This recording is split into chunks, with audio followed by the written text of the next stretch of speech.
All right, welcome everyone to Comlink Chatter Podcast. Today, I've got a number of panelists with me, and we are going to be talking about the real Tales of the Jedi, not the Dave Filoni massacre piece that is. Today, I've got Matt from Christmas Past. Otherwise known as Scott. Hello. And then we have Matt from Christmas Present. Howdy. Otherwise known as Marcel. And then we have Barris. Is that? Nice to meet you. Hi. Welcome to the channel. And then we have this new guy. Thinks he knows everything about Star Wars. I do. He's never been on here before. He's gotten me almost canceled a number of times. True. Come on. What's up? So, we are waiting for Brennan. Not sure if he's going to come on. We also have my cat here. All nowhere. You might see her jump on camera as well. So, I'd like to start this off with what are we reading? So, Scott, what have you been reading in your wonderful library you have in the background? Matt's wonderful library actually at his old house. I've been going through Supernatural Encounters. I haven't been going in chapter order, but I've been jumping around. I've read the first few chapters and then I kind of skipped around. I've been following Marcel's Super Literary Encounters stream, and I've been enjoying it so far. It's a blast to read, and I kind of got spoiled at the end on last night's stream, but I'm going back chapter by chapter, and eventually I'll get through the whole thing. Nice. Very nice. It's been a little bit since I've read it. My Kindle had broken, sadly, so I'm not able to read it, except I did get the Amazon books, so I'll probably be able to resume that. But that's exciting. Marcel, what have you been reading? I've been reading MedStar Book 1, Battle Surgeons, and it is good because it's Michael Reeves, but it's not as good as I want it to be, for me at least. Okay. So, yeah. It's Michael Reeves and Steve Perry, I think. Always a great collaboration. Like, I love Death Star when I read that book. But I don't know, because what happened was I read Coruscant Nights Book 1, and then I realized I was like, I should read the MedStar books first because they kind of feed into Coruscant Nights. Because Reeves has like his own little like Reeves verse, and so I went back and now I'm reading it. But it's been slow going because I'm trying to finish Supernatural Encounters. We have one last stream of content to cover, and that's going to be next week. Yeah. Well, that's exciting. Me. Yeah, man. What are you going to do after you finish the book club that you've got? I'll probably just fade into the wind. I'll just disappear. You'll never hear from me again. The YouTube channel will be up for all time. Okay. Actually, we're going to give the reins to Sam so he can get my YouTube channel canceled. Bro, I'll do it in a heartbeat. Yeah. All right. Barris, what have you been reading? Last month I started reading Plagueis again. The first time after like 6 years, I think. Nice. But I didn't have a lot of time to continue it, so right now, nothing really. Nice. Very nice. Sam, what have you been reading? Wraith Squadron. Okay. Yeah. It's alright. Corn's not in it. Wedge barely in it. So I'm kind of like, Gotcha. Because I'm reading for the project, so I'm like, is this important? You know, I'll finish the book. Right. But gotcha. Yeah, I've just been reading that and Tales of the Jedi now. The podcast. But yeah, it's funny you said that, Sam. It's funny you said that. And you're like, Wraith Squadron's all right, because when I read that book as a kid, it was like one of my favorite books, and then I read it as an adult, and I didn't love it as much, but I still loved Iron Fist and Solo Command, which are the next two books. So, but Wraith Squadron was a bit hard to get into. It's like I see it as like Rogue Squadron all over again, pretty much. Yeah, it feels like Rogue Squadron. It feels like the first X-Wing book. So I'm just kind of like, do I want to care about these characters? You know. So You will. I mean, you will come to care. You will come to care about them. I promise you. yeah, that's why I'm like, I'll I'll read it. You know, I'll finish it up. I'll give it a chance. Might change my mind on it. I thought I wasn't gonna really like X-Wing, and I love it. So No, like the that's whole how I series. felt too. I read the X-Wing comic books in preparation. I think it was before I picked up the books. And I wasn't a big fan of the comics, but the books I really enjoy. What I've been reading, aside from Tales of the Jedi that we're reading this week, I read. Let's see. I finished the Jedi Prince mission from Mount Yoda. Then I started reading. Peak literature. Yes. Eventually, I want to get a review out for that on my channel, along with the other ones, because I think that is the original sequel trilogy. Right there, you've got 7, 8, 9, 10, 11, and 12. But I also started. It's an Ewok book. It was by the is Joe Johnston. The Adventures of Tebow, I believe. I just saw that and I was like, hey, that'll be quick. And so I started that. It's pretty good. I finished the Ewok comics and oh shoot. I just thought about that I have a comic book that I have not finished. It's an Ewoks comic. Okay. But my daughter really likes the Ewoks, and so I think that reading that, seeing if it's good so I can read it to her. But yeah, so that's what we've been reading. Sam, would you be able to do the have it up on the screen? I don't feel like it. You don't feel like it? It's Well, then we could a just do rating. a watch party of Dave Filoni's Tales of the Jedi. We could do that. Yeah, we'll jump off a bridge before I do that.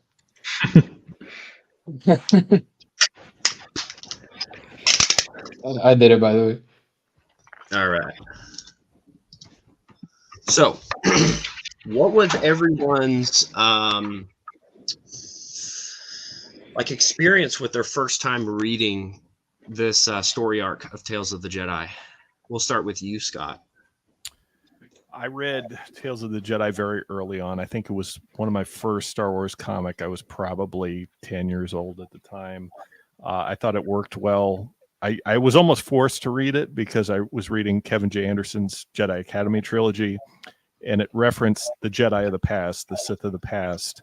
No spoilers in there, but there's a certain Sith Lord that appears through the books that is also present in Tales of the Jedi. And to get those graphic novels, I got the actual trade paperbacks from Barnes & Noble, and I just remember going through those. The artwork, absolutely stunning, particularly in the first two arcs, where they sort of draw off the ancient Egyptian themes, and they really have a lot of character. And just the Jedi and the character creation that Tom Veitch and Kevin J. Anderson have in this series is absolutely phenomenal. And you really relate to a lot of these characters. You know their motivations. When a certain master dies in this series, it's hard to go through this without spoilers, but it's just it rips your heart out sometimes here, and it's just an absolute phenomenal series. I can't praise it enough. For sure. I gotcha. Marcel, what was your first experience with Tales of the Jedi? And the, what is it? The Beast Wars of Onderon? That's the first arc. Scott took the words right out of my mouth. Like, even to right down to how he first encountered Tales of the Jedi in the wild. I think it was probably the first expanded universe comic I ever read. I was probably around 10 at the time, which is no surprise because Scott and I are the same age, I believe. So, the timelines match up. But I remember it wasn't my first foray into the expanded universe, because at that point I probably read the Thrawn trilogy and Intrusive Bakura. and maybe even some of the Paul and Hollis David's Jedi Prince books. But this was my first experience with the comics, and it's to this day it's my favorite part of the expanded universe.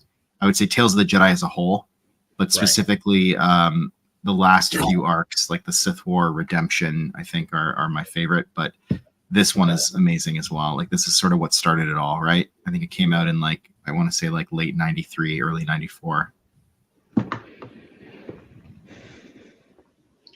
I've got. I don't know where. Does it say it on there, Sam? I'm trying to see. It doesn't look like it. Hold on. I've got the Marvel reprint on my Kindle. Let me pull that up. Yeah, it doesn't look like it, bro.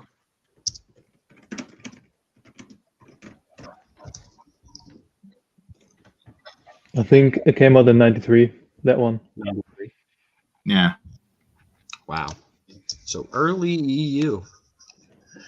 Now it does take place. It is it 3,000 years before the original Star Wars? 4,000 years. 4,000. Yeah. I think it's like 30 or 50 years before KOTOR. Yes. I think KOTOR is like I want to say like 3956 or something like that, and then this is 4,000 BBY. Yep. Does KOTOR take place? Now we did review a few months back the prequel series, the Golden Age and the Fall of the Sith Empire, which I feel like they're not very bad, but they're not as good as these ones. I don't know. Yeah. Yeah. I have a controversial opinion. Sam, what do you? Was this your first time reading it? No, this was my first Tales comic. I read it right after I read the Thrawn trilogy and Dark Empire, and then I read the two arcs, the Nomi Sunrider one and the Yulika Drama one. Nice. Yeah, I don't know, man. I liked Golden Age of the Sith better. I'm not gonna lie. Ooh. Okay. Yeah, That's a hot take. It's a very I hot know. take. I know. Especially like rereading this, I felt like, it was a bit more interesting. Mainly because like I like the arc with Ulick, but Nomi's arc is so slow, bro. And also she has a weird forehead thing going on in the first comic. Her hair. Like what was her husband doing to her, man? Like it grows back after he's dead. So what was going on there, bro? I mean, I don't know. Yeah, but I like it. Nomi's arc is definitely weaker in my opinion, but it feels like it's leading somewhere. So Yeah. It's still valid. It's good. It's not bad, but All right. yeah. Ty says hi. Yeah, what's up, Ty? What's up, man?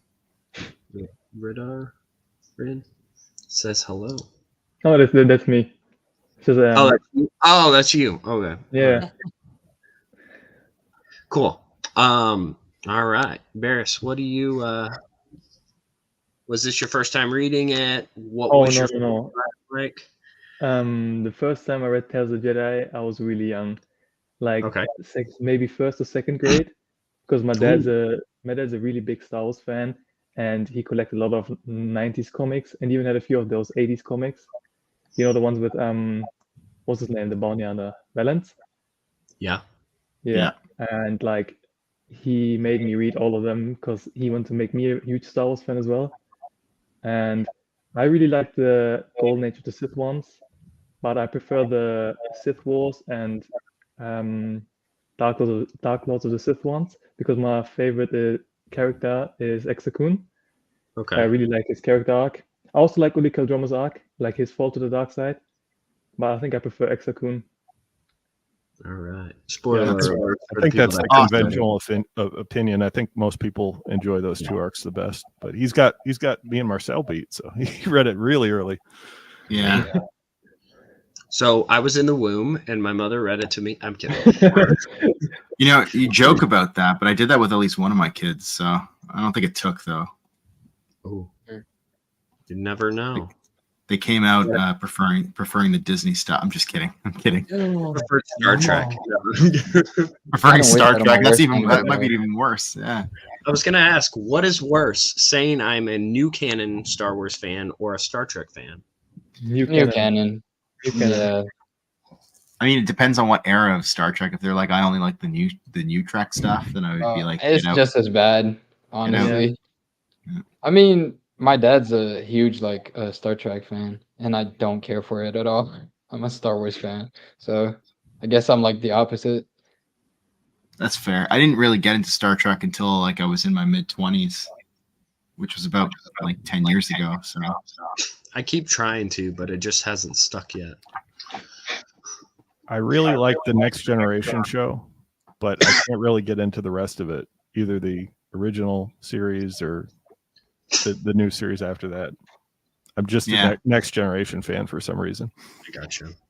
I liked the movies. I watched them whenever I was younger. But anyway, so how I got into these was, I think I just got a video recommendation of a motion comic and it had the comic panels along with the radio drama or the cassette, audio drama that they had. So it was really the audio dramas that got me into this, which we can talk about a little bit. How many of you guys have listened to them? Me. I think I did. Okay. I'm trying to find the specific channel that did them, so I can see if it's the same one. Okay. Are they like super high quality, bro? Yeah, they're well done. Yeah. Yeah, no, Yeah. but like the motion comics, like some guy like put it all together to post. Don't know. I just kind of found it and I just to listen to it. I looked at it a little bit. The motion comics, they add some scenes in there, especially in the Nomi Sunrider arc. Like they'll have Uluk Kaldroma and his friends. Is it this one? Yeah, I think. Are you kidding me? Come on. Oh, I thought that was part of the comic. I was like, whoa. Yeah, Space Where battles was and this that thing? I want a big stuffed animal. What kind? Is this it? Oh, Yeah. Well, okay then. That might be the one that I watched. Oh wait, no, that's not the one because this was. Oh no, This is a year ago. this might have let me been see. 10 years ago. Goodness. Yeah, You know- definitely not this one then. Yeah, it probably was taken down, but I like that it still surfaces around. It's hard to get these. They used to be on Audible. I didn't pick them up then. I picked up the Dark Forces ones though, so I'm glad I've got those. Yeah, there was But- cassette releases for the audio dramas. There was also a CD edition. They were made Okay. by John Whitman, who did it's sort of an abridgment because you have to adapt it for an audio Right. format, and it's kind of hard to do that for a comic that's a visual media.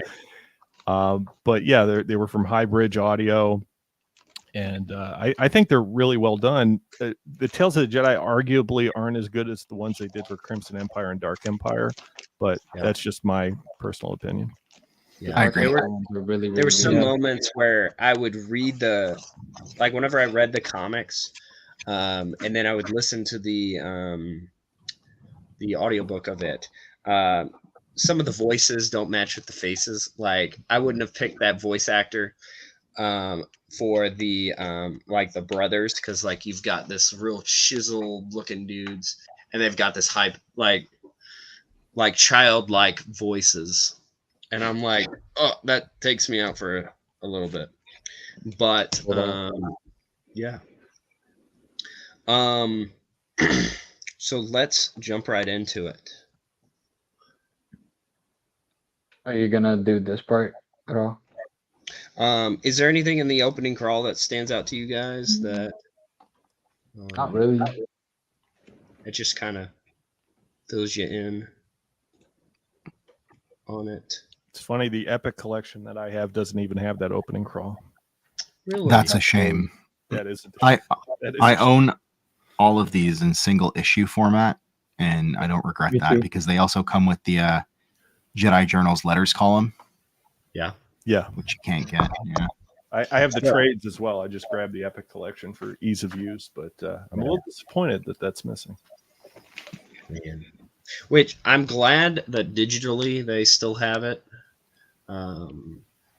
But because I have it on Marvel Unlimited, and I also have the physical issues, but it's kind of hard to, bring a comic book into work and be like, I'm just going to read, but I just flip through it. This guy in the middle panel over here looks like either Judge Dredd or like Golden Age Flash. True. Yeah. The not Cyborg, the robot he's fighting. Oh no, Is that who- no, the guy in the red. This one, right? Oh, Yeah. Ulik? Yeah, this Ulik, you. yeah. I gotcha. I thought you were talking about the I robot. didn't want to reveal who it was, but yeah. Oh, sure. sorry. Oh, I guess it says Womp good, womp. good Good job, fighting. Ulik. Yeah. I thought you were talking about the robot. I was like, that looks more like Zendaya at the premiere of Doom 2. But I saw that. Yeah, that's funny. I saw everyone photoshopping in C-3PO, and Yeah. she's in the new Star Wars. All right, so we open up the comic. It's filling in a bit of the world, adding world building. Then we see a Jedi training against a training droid, along with 2 other apprentices and the Jedi Master. We're introduced to Uluk Kaldroma, and we kind of get to see his personality, and we also get to see the personality of his brother Clay, and the other Jedi, Tonita. Is I saying that right? Yeah. Todd Todd Donita. And then we get to see Master Arca, who I'd say he's not my favorite Jedi Master, but he's a pretty great Jedi Master. What do you guys think of this opening? Right into the action, man. It's great. Yeah. It's really good. I think it's cool that there's many students under one Jedi Master. I mean, that seems to be a theme throughout some of early Star Wars.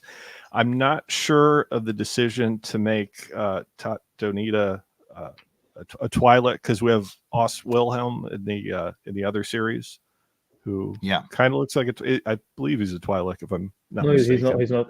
He's a different Oh, species. He's not. Okay. Todd Donita is a Vulcan.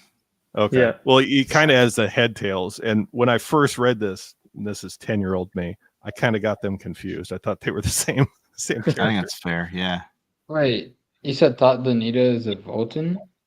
No, the other one. Not like Vulcan, Oh. but no, I said Os Willem is Willem. Os Willem is a Vulcan, and okay. Todd Donita is Twi'lek. Okay. All right. What we like I to love talk I love the art. Look at the art, man. That's Yeah. exactly what I was going to say. What do you guys think of the artwork? Start with you, Scott. Do you have an opinion on the artwork? I like the shading. I remember some of these panels specifically in the Jedi issue of, I believe it wasn't Star Wars Gamer. It was Star Wars Galaxy. They had a Jedi issue. I believe it was issue 13 that came out with a fold-out poster, and it just highlighted some of the Jedi. And a lot of those were pulled from this style of artwork with the shading and the color. The color's not super vivid, but I think it works well, particularly for this planet, which is kind of ancient. I guess they're going for going through the next couple pages here. They're kind of like, it's like a native species kind of. They're not a lot of technology except for that walled city that we learn about later. Yeah. I like it. I'm digging it. All right, Marcel, what do you think of the artwork? Who's the artist? Is it Chris Gossett? Is that the artist? I think that's right. Yes. Yeah. Really great stuff. I would love to get something signed by him. I think the artist that they had for Golden Age and Fall of the Sith Empire was Dario Carrasco Jr., and his art was just a bit less polished than Chris Gossett's. But I enjoyed both their art styles.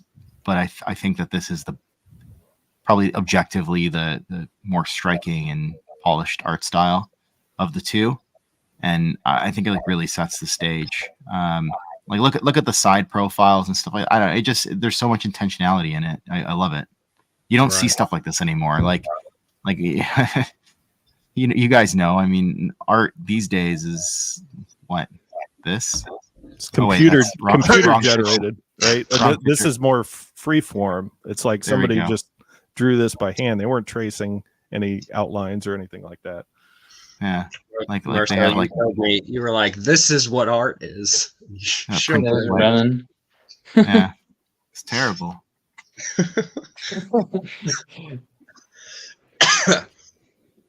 All right, yeah, I think, especially reading some of the new canon comics, the artwork is just kind of lazy. I like this older 90s Dark Horse feel because like I feel like this matches a lot with some of the Predator comics, some of the Alien comics.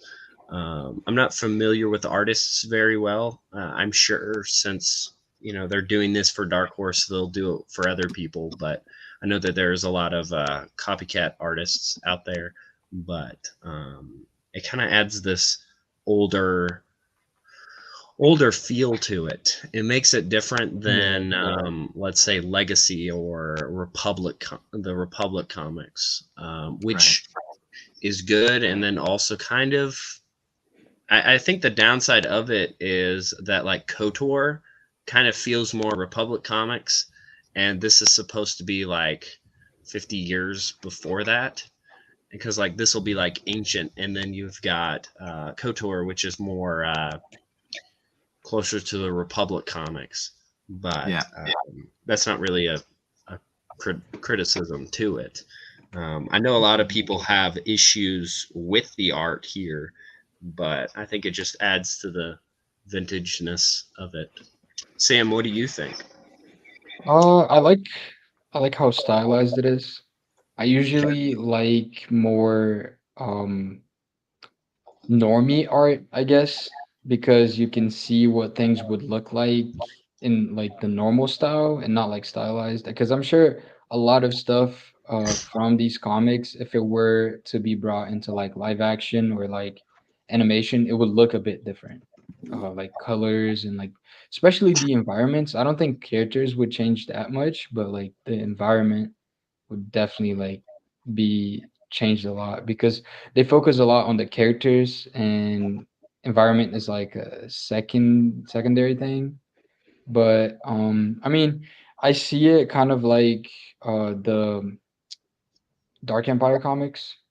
Yeah. It's not my favorite art style, but I enjoy it for what it is. And Okay. I think it would be weird if it didn't have the certain style for it. I gotcha. But like my personal favorite art style for comics is Legacy. I think that's like one of the best like art styles for Star Wars specifically. So, who drew for I forget her them? name every single time, bro, but she's great. Jan, who is it? Who, Jander Sema? Yes. Yes. Yeah. Yeah, I love her art style. I want to do a mix of like DC animation style and like legacy drawing style for the animated series whenever we do start working on it. But yeah, I'm sorry. Alright. I'm gonna stop yapping and let Bears talk. No, for you can go on. Fine. No, I'm good, bro. I'm good. I finished. Alright. What do you think of So the artwork? I really like the art style in Tales of the Jedi. And also back to the, I don't know who said it, that Legacy and Republic, no, not Legacy, KOTOR and Republic looks really similar. Who said that? Yeah, I That was did. Betty. Yeah, that's because I think it was his name, Brian Ching, did art for both of them. Yeah, Yeah, that's why. I But yeah, guess. I really like Tales of the Jedi. I think it fits like the time period really well because it's like all is very like, what's it called? Not as technologically advanced as like the other time periods in Star Wars. Like Sam said, Legacy, and I really like Legacy's art style, which isn't too difficult, but it's also not very simple. And I think I like this one. Then I also like Legacy and Crimson Empire. All right. Those are like my 3 favorites. Ooh, nice. All right. So we see the 4 Jedi, or at least the 3 apprentices, sitting down with the Jedi Master Arca, and he is going to tell them a story. He's going to tell them the history of the planet Onderon. And he goes on to explain about how the orbiting moon would get too close to the planet's atmosphere that they would, touch at a moment, where these winged beasts could fly from the moon to the planet and devour the natives of the land. Now, it's been more than 10 years since I've read this book, but does Darth Bane go to Onderon? It's Frida Nad. Or is it Freedom Freedom? Net. Yeah, Freedom Net. Yeah, Freedom Net. Okay. Which is Because like He's in this later on. a few hundred years before this comic happens. Well, does he go there during the Darth Bane books? Not in the first one. Okay. So I just reread it last year. First, whenever I read this, I was thinking of. I remember he had to fly something between the atmospheres, so it might have been. Yes, that was not in the first one. I believe that might have been in Rule of 2. Okay. It's of course been like probably 15 years. I need to give those ones a reread, especially since I'm almost done with the Old Republic like novels and comics, so I do better there. But Brady, somebody in chat said, wasn't it Duxon? And they're right. Yeah. Was it? The planet is Duxon. Well, it's the moon, Duxon right? is the moon. That's Yeah, the the moon, moon. yeah. Yeah. Yeah. Yeah, I was right. It was in Rule of 2 that they go to Onderon. Bane Yeah. wasn't in It the was first Rule of one. 2. Yeah. Yeah. All right. Very nice. Okay, so my memory was serving me well. The names of the places back then didn't mean anything to me, and so now it's coming together, and I'm like, ooh, this is very nice. There's actually a bit of a continuity error here. If you go back a couple panels, keep going to where Master Arca starts talking about Onderon. Yes, okay, that one. He says, as I was saying, the Republic continues to grow. New systems are being discovered every day. Galactic explorers recently made contact with Onderon, a half-civilized world that is just developing space travel. So in context, like if you look at the first bubble, it makes it seem like they just discovered Onderon. But, I mean, kind of spoilers, but Frida Nad was the ruler of Onderon 400 years before this and was taken out by Jedi. So the Jedi would have known about Onderon at least 400 years prior to this. But Arca makes it seem like it's just been discovered. And so I think the retcon is that it was like a secret Jedi task force. Okay. It was like a strike force, basically. And so it wasn't like a Republic-wide thing. And so Onderon, for all intents and purposes, remained like a secret planet. It's almost like, in Star Trek, like the Prime Directive, like they don't actually interfere with like the native development of the species or whatever, right? But so I think that's the retcon. I forget if it was mentioned in like an encyclopedia or something like that. But this creates a continuity error with like literally like 2 arcs after this, where they explain that Frida Nad was the ruler of Onderon and was taken out by the Jedi. Ooh, okay. Yeah. All right. Or Brennan's in Master the Arco chat. was just wrong in this case. Didn't know what he Yeah. was talking about. Yeah. Are you guys cosplaying as Matt? Sort of. Perhaps The background is, yeah. look at the glasses. No, they Yeah, broke well, into his house. it's late. It's late, man. It's like almost midnight here. I gotta wear these glasses. My vision fades in the evening. I'm old now. So only midnight for you. Yeah. Oh yeah. Only, yeah. It's almost 5 a.m. for me. Oh man. Yeah. It's okay. It's I'm not only gonna Shouldn't- die. 10:45 shouldn't for complain. me. All right. That's very interesting about the retcon. I Yeah. like it when they take little things because it shows how much attention to detail they have to just one bubble of dialogue. Yeah. Mhm. Let's see. Master Arca explains that they start building a Great Wall, and they start getting defenses against it. They build up the city, and then they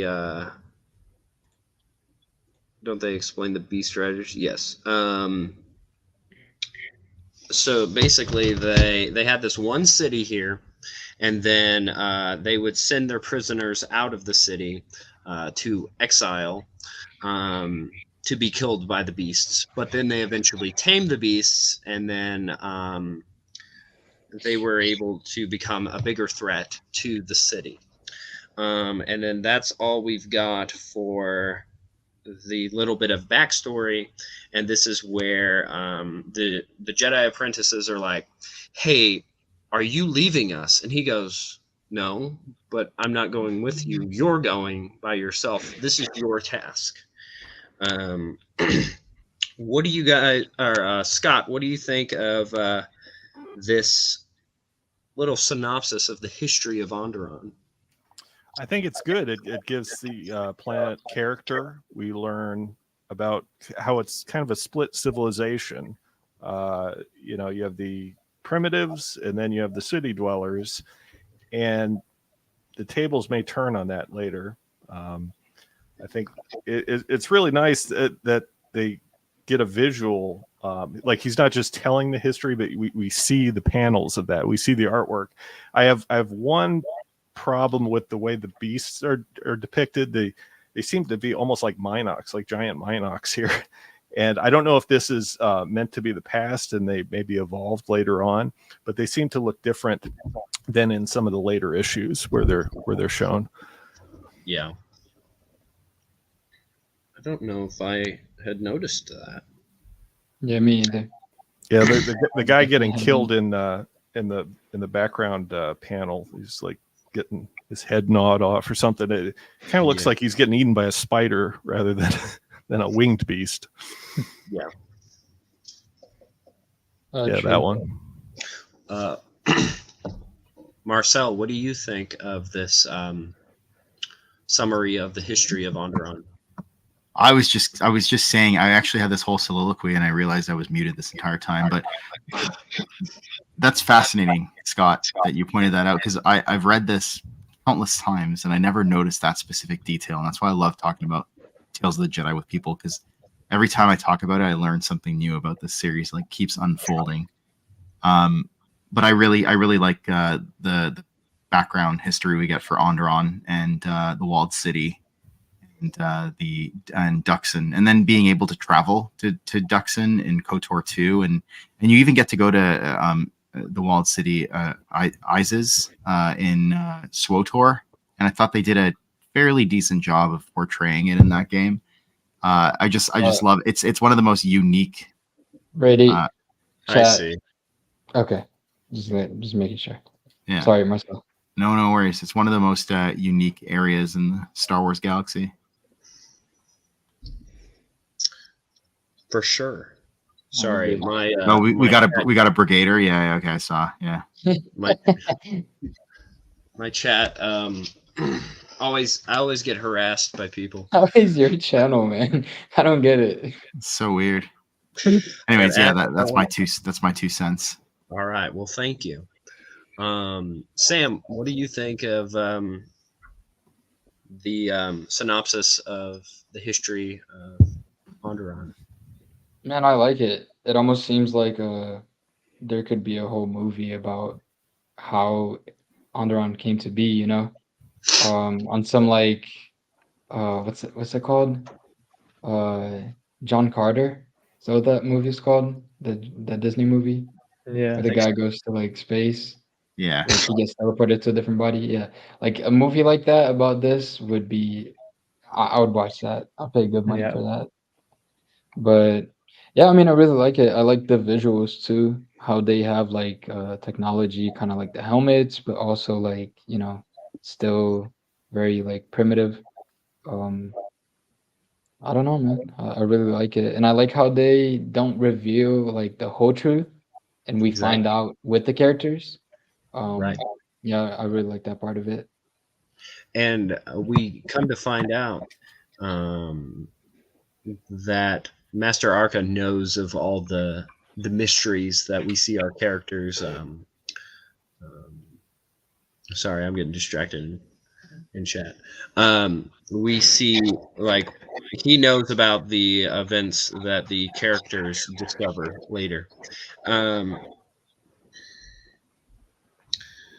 But Barris, what do you think of this opening of the history of Onderon? So I think it's a really good introduction to Onderon and Duxun, especially because one guy said that we see Duxun in Koto 2 and SWTOR. And as a hardcore SWTOR gamer and fan, I really liked how they portrayed Onderon. I didn't like the storyline on Onderon, but I liked how they portrayed ISIS, the walled city, and also there were also some banished there, right? Not the same ones from here, but there was some kind of tribe there. I think. I don't remember. KOTOR? Yeah, in SWTOR. That far. I just remember the storyline, like you said, not being great there, but I thought they did a fair portrayal of the city. Yeah, it was really good. Yeah. Now, was this KOTOR or SWTOR? No, SWTOR. Yeah. SWTOR. Okay. Yeah. I have not got far at all in that game. Yeah, it's one of the DLCs that you go to Onderon. Ooh, that's you exciting. have to get fairly far into it. Gotcha. Also, because you said there was a retcon with Freedom.net, I don't think it really was a retcon because Freedom.net ruled on Onderon for some time, and he like kept the planet to itself. Like he didn't want outside influence to affect the planet because he wanted to rule as like the sole ruler of Onderon. That's why I don't think he like the Republic really found out about the planet about like until really late. That's why. Like that's only my theory. Right. I'm not sure.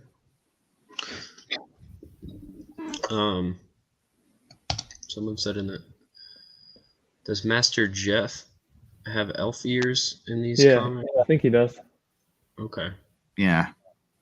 His species does, yeah. All right. So they Master Arca explains to the Jedi that they're going on this this task to help protect and serve the Republic by being the face of it. And we get to see a little bit of the characters of them. They get shot at by beast riders, and then they get to see the dynamics firsthand of the beast riders versus the Iz's citizens. Yeah. Or as TCW calls it, ISIS. Oh my gosh. But as they land, we get to see that they are extremely racist. Oh yeah, they really are, bro. Yeah, they are. I had forgotten rereading it that they were just like straight up going to interrogate this dude for just being Twi'lek. That It's scene's so pretty weird, hilarious in the audio drama too. That guy that actually calls out that alien Jedi. It's just such a funny scene. It does kind of make sense though, because they've never seen like a Twi'lek before. Like it's just became a Republic world. That's why. Right. Like I think Yeah. over like a few hundred years they become tolerant of that. But like if they've been a Republic planet for 100 years, they're still going to be racist to like aliens. Right. Yeah. What did you guys think of just like this opening here before we get into the I thought you were gonna ask like, what did you guys think of the straight up racism? what do you think of You approve racism? of it? Scott, what do you think of racism? I'm against it 100%. I didn't mean like in generally. I meant like in this book. But yeah, fair enough. I think it's cool. I like the way the lightsabers are depicted, and like his friends immediately defend him Oh yeah. I don't know if they're Mhm. stormtroopers, but they kind of look like primitive stormtroopers that grab him. Yeah. And, Yeah. the guy's got like an earpiece. I don't know. I like the technology. It's like it's somewhat primitive, but I mean they have spears and stuff. But there's some communications device. Like they're not surprised to see the starship. So Mhm. I don't know. There's a little bit of inconsistency there, but it works, I guess. Right. I got you. Marcel, what do you think of racism in this book? I'm against all forms of racism, particularly in Tales of the Jedi, but Okay. also in the real world. I think this guy Novar is like the definition of jobber. This guy in the purple, Yeah. that's his name, Novar. He's like the definition of just like even if you go into the Tales of the Jedi Companion from West End Games and you read his backstory, he's just the definition of a jabroni. Okay. Here, I'm going to like Urban Dictionary you. Jobber. Okay. Oh, one other thing I noticed, like the purple outfits, they kind of look like the Imperial advisors, like a primitive version of that. Like every uniform that's depicted here, like within the walled city, is somehow related to the Empire. I don't know. I find that interesting. Yeah. Okay. So here, a jobber is a professional wrestler who frequently and deliberately loses matches. But it's like you mainly exist to lose within the plot. Like that's like his role is just to like be evil and lose. Oh Makes man, sense. So he's a jobber. I could see that. Yeah. All right. Sam, according to the chat, you're a racist. Wait, who said that?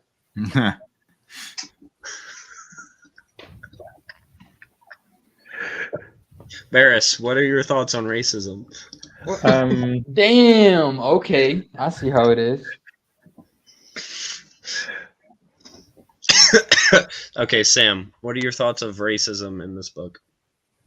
Wait, hold on. I just want to address chat real quick. No, Ty, I didn't dip. I was booted off because it was definitely racially motivated. But anyways, talking about racism,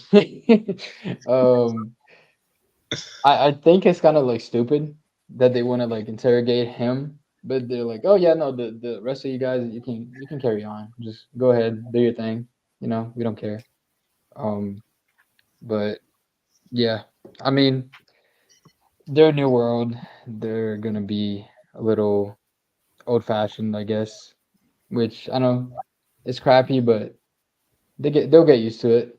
Like, you know, new species and stuff like that.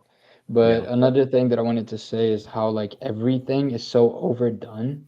Like all the technology is so overdone. Like the lightsabers have a bunch of like little thingies coming off of it. The ship has the same thing. Like Yeah. wait, It's just the where art is it? style. Oh yeah, right here. Yeah, it's just like a lot of stuff on it. Yeah, I mean, I like that about it. It makes it feel different. Right. I like how kind of clunky everything is. Yeah, it looks like it's gonna fall apart. Yeah. What do you think of racism, Barris? So in the real world, I'm completely against it, of course.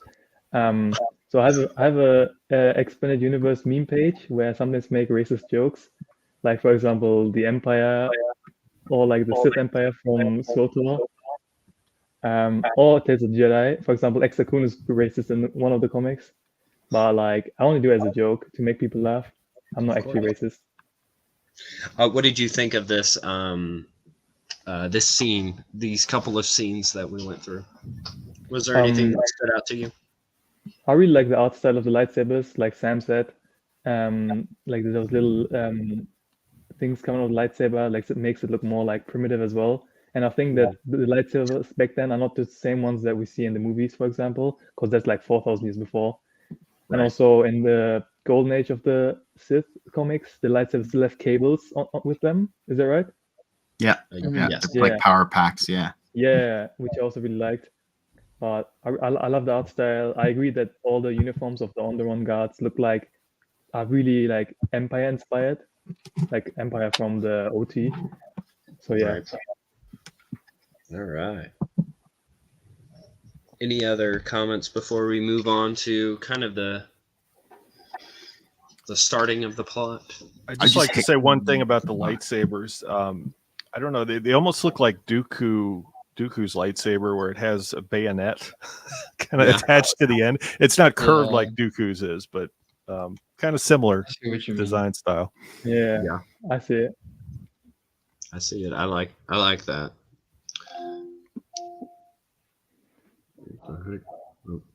Marcel, were you going to say something as well? No. Oh, okay. All right. So, the Jedi get introduced to the Queen and the Princess of Onderon, or of Iziz, and they're just having dialogue here, talking about how she was expecting a great Jedi master, and she ends up with 3 boys. One of them she's not sure about. She's introducing her daughter, and then let's see, was it in here or was it in the audio drama? I think it was in the audio drama. I can't remember which Jedi it was, but one of them said, "The daughter looks so young. How is she so old?" And I don't know if any of you guys. I did notice that. I think that was specifically for the audio drama, so that the listener who isn't maybe familiar with this comic can tell how old the Queen is and how to depict the daughter in their head, right? Because they don't have a visual aid to go by. Yeah, I think that's a fair comment. Yeah, they do mention it though. Oh, they do. Right. Because what they do in the audio drama is they take the narrations out and then they put it, like, they try to work it into the dialogue. So, like, the characters will, be spoon feeding it to you, which I do see that there. But, it's not a character whispering to another character like it is in the audio drama. But we're introduced to these characters, and then the Beast Riders break in and kidnap the princess as they're continuing to fight. And we see the action scene, and then the Queen is disappointed with the Jedi, and they're like, "What the heck? Like, you were supposed to protect us." Scott, what do you think of this introduction and action sequence? If I was the Queen, I would be highly suspect of the timing of this attack coinciding with the Jedi's arrival. Does seem suspicious, just from the outside. And how about that blood scene with the lightsaber slash against the guy's chest? I don't know if we've seen blood, because lightsaber wounds are supposed to cauterize and not bleed out, but we see some blood there, which is interesting. I like the crossbows that the Beast Riders have. Very cool uniforms. What if? Other than that, I think it sets up sets up the next scene. You know, if there wasn't an attack and the Jedi were just hanging out there, we wouldn't have much of a comic book. So, Of course. I was gonna say, Scott, what if the lightsaber nicks like a side artery of some kind, and so it doesn't cauterize it because it just kind of like slices, I don't know, ruptures an artery and then like causes like a blood explosion. That's brutal, bro. Jeez. I'm trying to like legit trying to figure out, like, Ponda Baba's arm bled, Right. but it shouldn't have, right? That was a Right. mistake. yeah. But Well, is it possible that a lightsaber, like the heat from a lightsaber, while not directly cauterizing something, may cause an adjacent blood vessel to burst, or I don't know, whatever. I'm not a doctor. It's certainly possible. It's possible that his lightsaber was on low power, and it wasn't strong enough to be that sharp, and it I just like kind of nicked him. It's like getting cut with a dull blade. You know, you bleed. Yeah. I would like to look out for this as we go through these issues, and then also have as we go through later issues, if the lightsabers are not hot enough to completely cauterize the wound. yeah. don't I know if mean, that- I see it in two ways. A lot of early EU, like prequel stuff, has Yeah. blood whenever they get sliced. Even like what is it called? Blaster shots will bleed out. So I think that wasn't like really established yet. And also these are like older lightsabers, so they could just like not be as strong. The blades Maybe- do kind of look, wiggly and not very stable. So Maybe whenever he was slicing, he cut him with the bayonet, and then that's just the blood from that. It's possible. Barris, what do you think of all this going on? So I think either the artist that did the blood for the drama or the effect, or either, like Sam said, those are old lightsabers and they're not as hot as like the new ones. So maybe like they don't cauterize the wound completely. That's my opinion. I gotcha. Marcel, do you have anything that you noticed in this action sequence here that you'd like to point out? No. However, I can never figure out canonically what Ulick's lightsaber color is supposed to be. I think green. I don't know that it's green, actually. I think it's supposed to be like a yellow. Oh. Yeah, like a I yellow don't green. know. Yeah, yellow green. Lemon lime lightsaber. Lemon lime type yeah. of thing. It depends on, because I have two monitors, and one of them it looks yellow, and on the other one it looks green. So I don't know.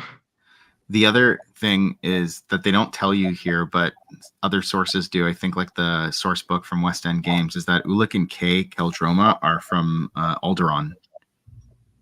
Oh. Oh, nice. Yeah, they're Alderani natives. Yeah, I think it also says that in the Essential Guide to Characters. Yeah, That's interesting. but yeah, that's nothing further to add beyond that. All right. Sam, what do you think of this action sequence and the introduction of the Queen and Princess? The queen's very annoying. I could tell she was gonna be evil from the get-go. And she's also like diminishing them, like, oh, I wasn't expecting children, just like I wanted a Jedi Master. I wonder what her original plan was with that, with getting the Jedi Master, because I don't think she really needed their help that much. But also, I think it was Marcel that said it, that she should be very suspicious of the timing of them arriving and then the attack occurring. But yeah, I mean, it's a cool sequence. I like seeing the armors, like these guards right here, and also the infiltrators, the assassins. So yeah, I mean, I think it's cool. I definitely do think that the Jedi could have done more to prevent it from happening, but I think they just got caught by surprise. But yeah. All right. Barris, what do you think of this action sequence and introduction? I think it's interesting that the Beast Riders were able to kidnap the princess really quickly. I'm not going to say any spoilers, so that's what I'm saying. It's surprising. And also, what's her name? Queen Amanoa? Yes. Yeah. Yeah, I think because like she's evil, of course.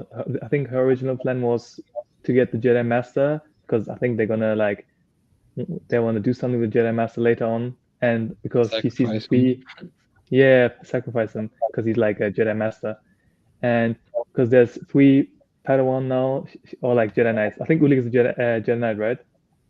Is he a I Knight yet? think he earns his. No, he is. He is a Jedi Knight. The Oh yeah, other okay. 2 aren't, or maybe Kate Okay. isn't. I think. Yeah, and like she's she wanted the Jedi Master, not the 3 like the 3 ones who are not masters. So that's why she's a bit disappointed, I think. Makes sense. Gotcha. At this point, I don't think there was any differentiation between a knight and a Padawan. If you were an apprentice, you just weren't a That's master. true. Yeah, that makes sense because we didn't have the prequels to explain that. Right. Because there was just apprentice and master, right? And knight, I guess, but anyone. Yeah, knight was by default not a master. Right. Okay. Hold on, because I remember something over here.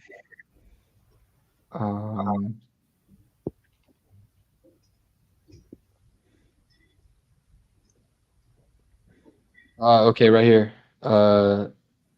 Ulick, but this is to be a test of your knighthood. So I think it was kind of established. But So it seems like this is his Jedi trial. If we're yeah, pretty much. I'd say that's fair. And then I don't know. It doesn't. I don't remember him having that conversation with the other Jedi, but it doesn't mean that it wasn't said to them as well. But yeah. He also says Because he's the best one. at the end, after the princess is captured, he says, "It's time for us to prove to Master Arca we are worthy of being called Jedi Knights." That's when they So it would be all called to go after. Yeah. So I guess they're going to go out of the city to retrieve the princess.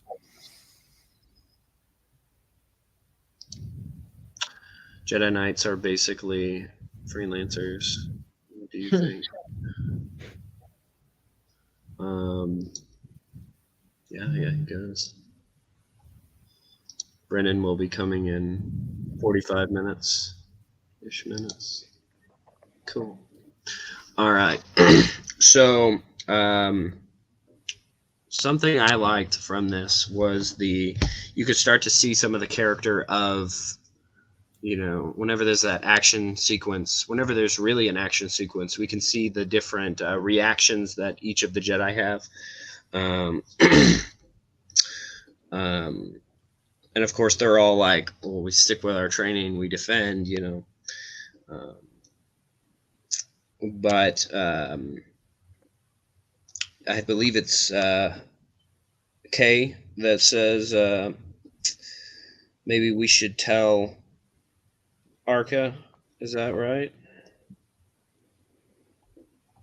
Well, I think they move. They think the attack's going to be against the queen. Yeah. Right. And that's where they focus their defense.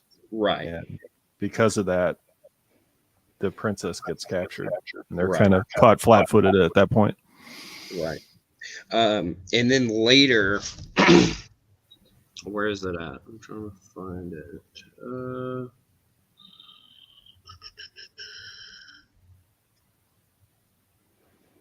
The overconfidence. It's like Master Arca says that you're overconfident, Uluk, and I think you should report back to the Master. And then he says, no. I think someone, it might have been Scott that had mentioned it. We are worthy of being called Jedi Knights. Okay. Yeah, I see it.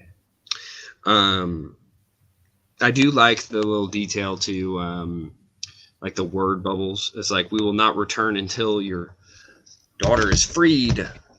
He's just so confident in himself. But of course, we can start to see that that is also his weakness. And then we've just got 2 more pages here. It gives a bit more narration to the story. And then the ship is blown up. And that is the end of issue number 1. Scott, what did you think of issue number 1 as a whole? Fantastic. I mean, comic books nowadays don't have that many pages in an issue, and a lot of the pages are just filler. So Yeah. I think this was just fantastic. They absolutely made the most out of every page.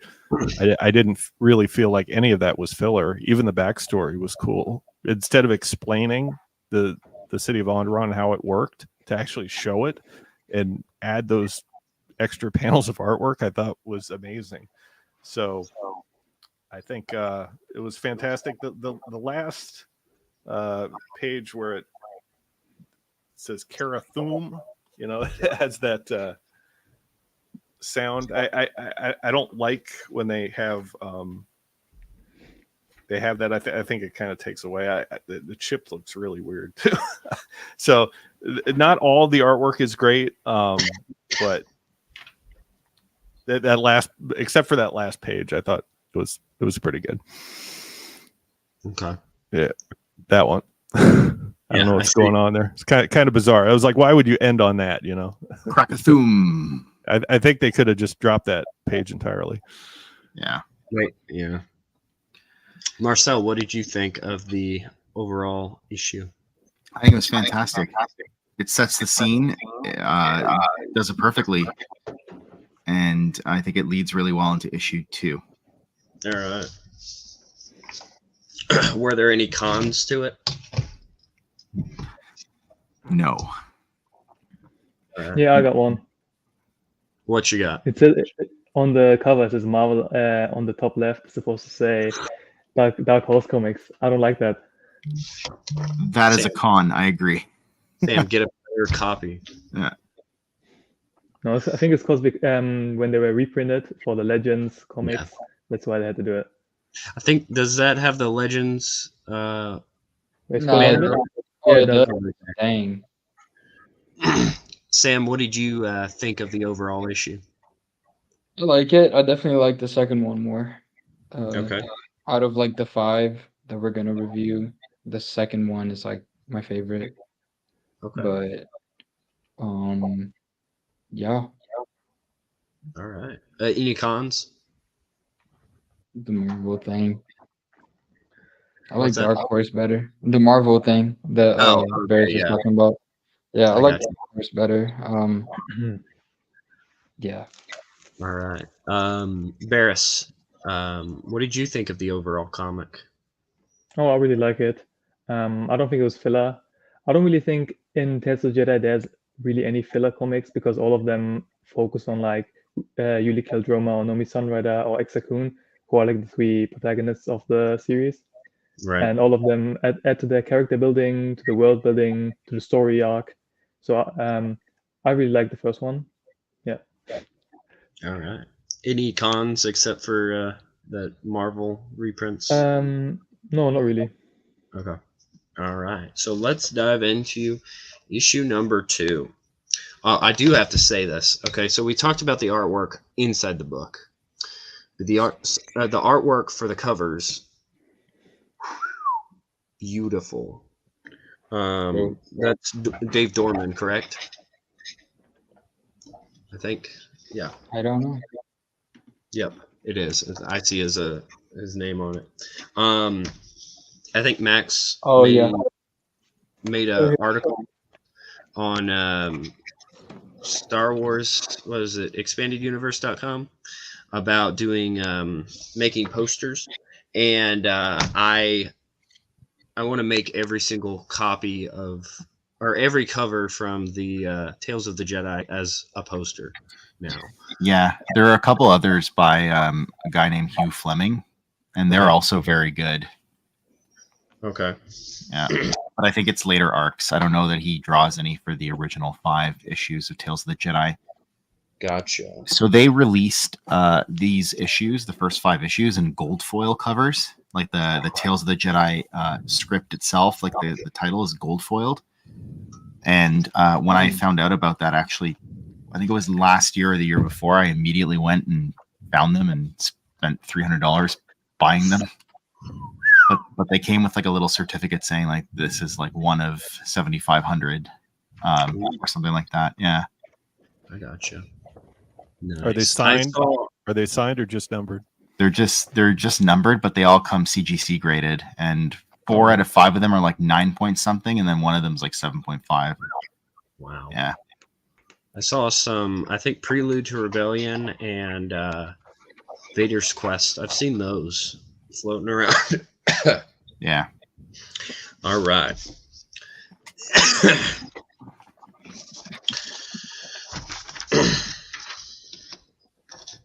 So there's the recap in the opening crawl. And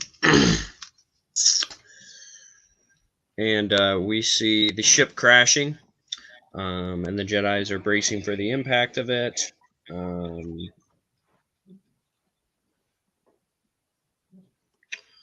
And then Clay, am I saying his name? Kay. Okay, he's fixing up the ship while Uluk and Tatanita are gathering things together. But Tatanita has this ability to use the Force to tame the like animals.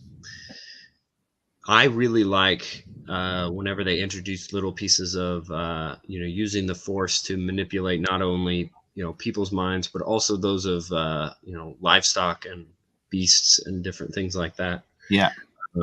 It's something that I feel like doesn't get talked about a whole lot. But what do you, Scott? What do you think of this opening here? That was okay. I'm not sure about the character drawing of the beast there. Kind of looks like a Masasi, just in a different color. The teeth, I don't know. There's something about that kind True. of I see that. familiar. It's okay. I don't really have a problem with it. I think it could have probably been designed a little bit better. But okay. All right.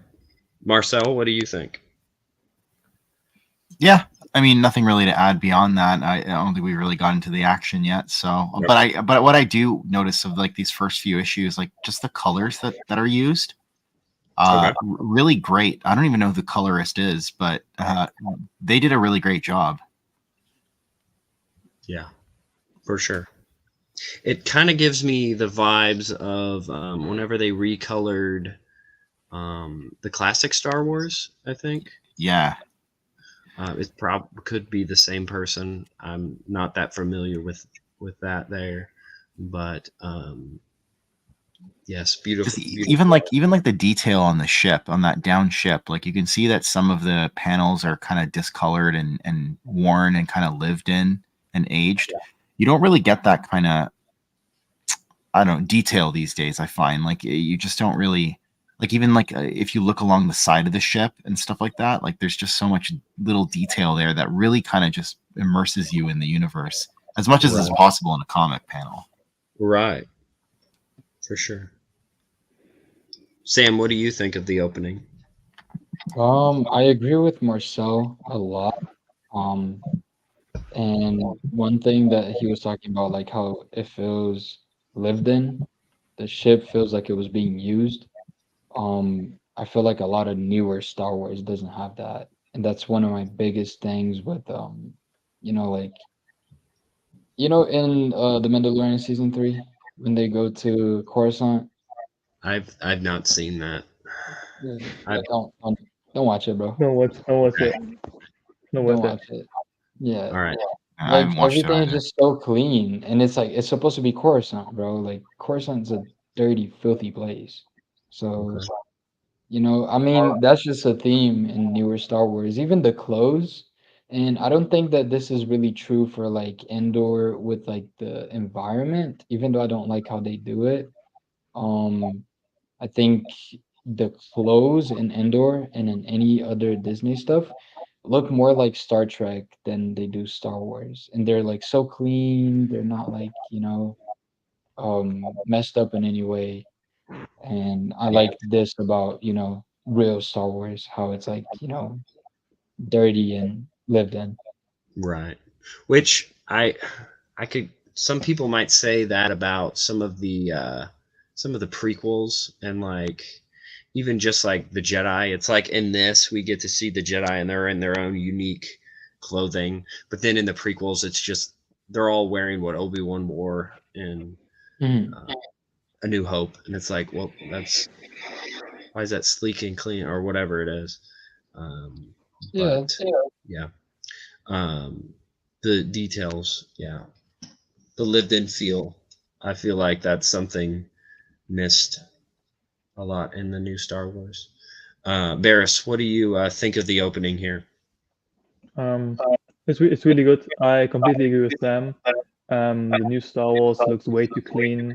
It's not like this is like way too like so much more realistic than the new Star Wars. Also, the new Star Wars comics. We had a discussion in a EU group chat a few months ago about the new Star Wars comics being way too clean and also goofy looking, and these are like way more realistic and just better. I gotcha. All right. So let's jump into the meat of the story. So after they've tamed the beasts, they charge in to save the princess. But they barge into a wedding, and she is being married to the the man in charge of the beast riders. And so then she goes on to say and explain that it is actually her mother that is the villain.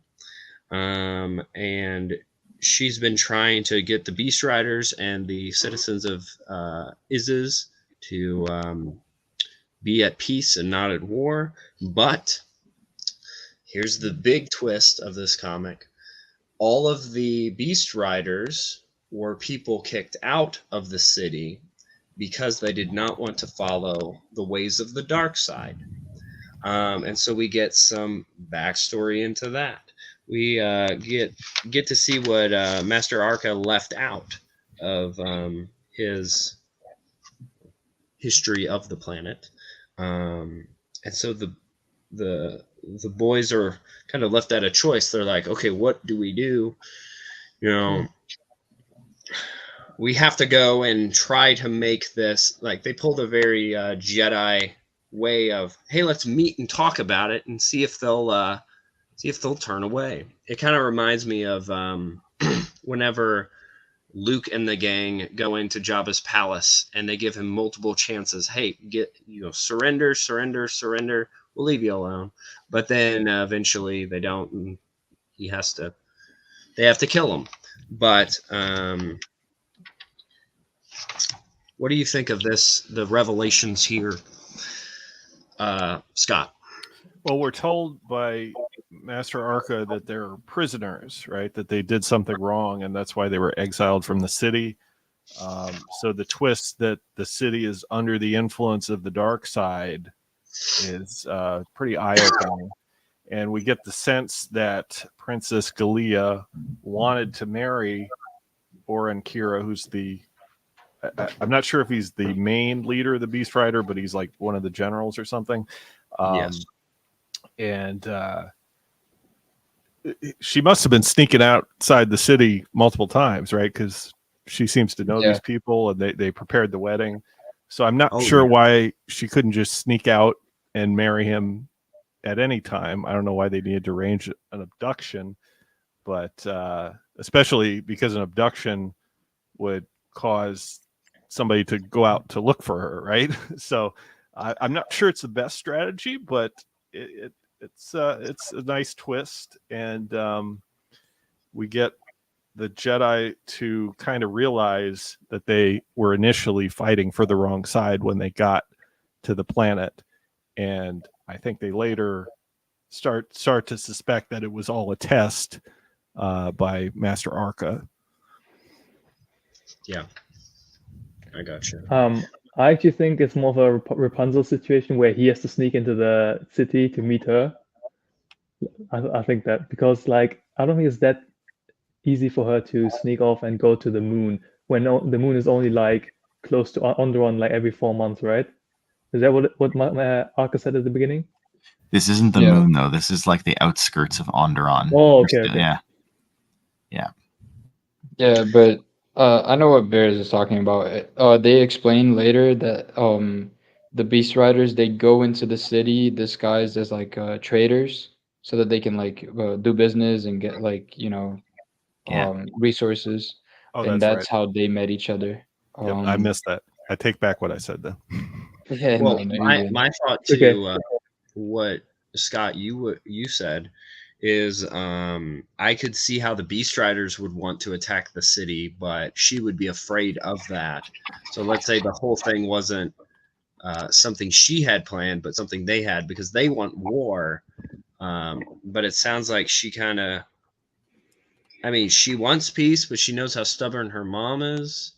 Because she says it's like you don't know what it is, what my mom's like, because the Jedi are like, let's talk about it, let's be friends, and she's like, yeah, no, that's not gonna work.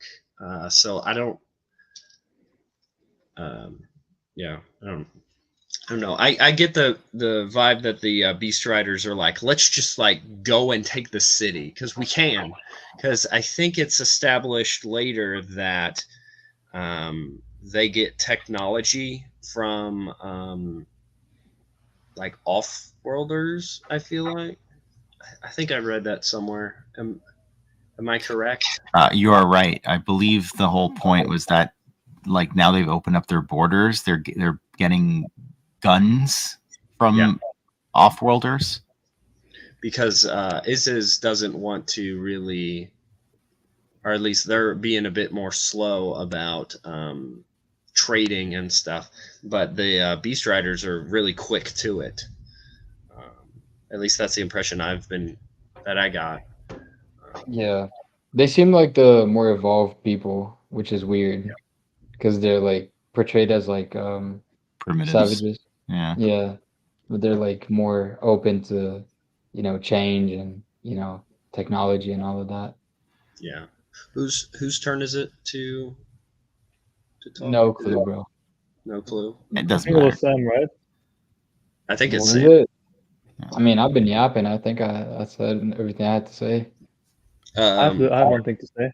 All right, go for it. So Sam was talking about the Beast Riders dressing up as traders to go into the city. I think that's the thing that Filoni stole or copied for his Onderon arc in the Clone Wars, because that's exactly what the rebels do, because they dress as traders to go into the city. Yeah, they do. Which that's a whole segment of a load of Filoni that we could do after this comic. Yep. But, all right. If anyone doesn't have any more thoughts, I'll move on with the story. All right. So they land and they're being guarded by they're being escorted by the Beast Riders into the city. But then, am I getting that right? Wait, where are you at right now? Go down a page.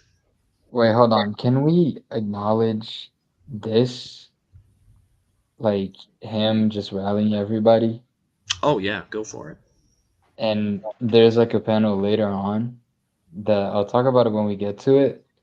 But man, I would love to see this in like animation style or like live action. Like hear like the war cries and stuff like that from these scenes. I think it would be amazing. So much wasted potential. Here's something they could have done. They could take, honestly, any time period before this about the Beast Riders and the city of Isis, and literally do like Game of Thrones and Yeah, like pretty much. call it a Beast Rider. Like just call it that. A Star like then just have Star Wars. And like there's your 10 seasons. Because there's so much behind all of this that I wish we had gotten more of. I mean, I could be wrong. Is this the only stuff with the Beast Riders in it? No, we do Yeah. go back to them in Dark Empire. That Okay. there's Oh, still yeah, something they going on. It's the tables have turned in that the outsiders kind of rule the planet, not the people inside the walled city. But Okay. it's interesting that they're still out there and they're still like riding the beasts, even so many thousand years later. Okay. All right.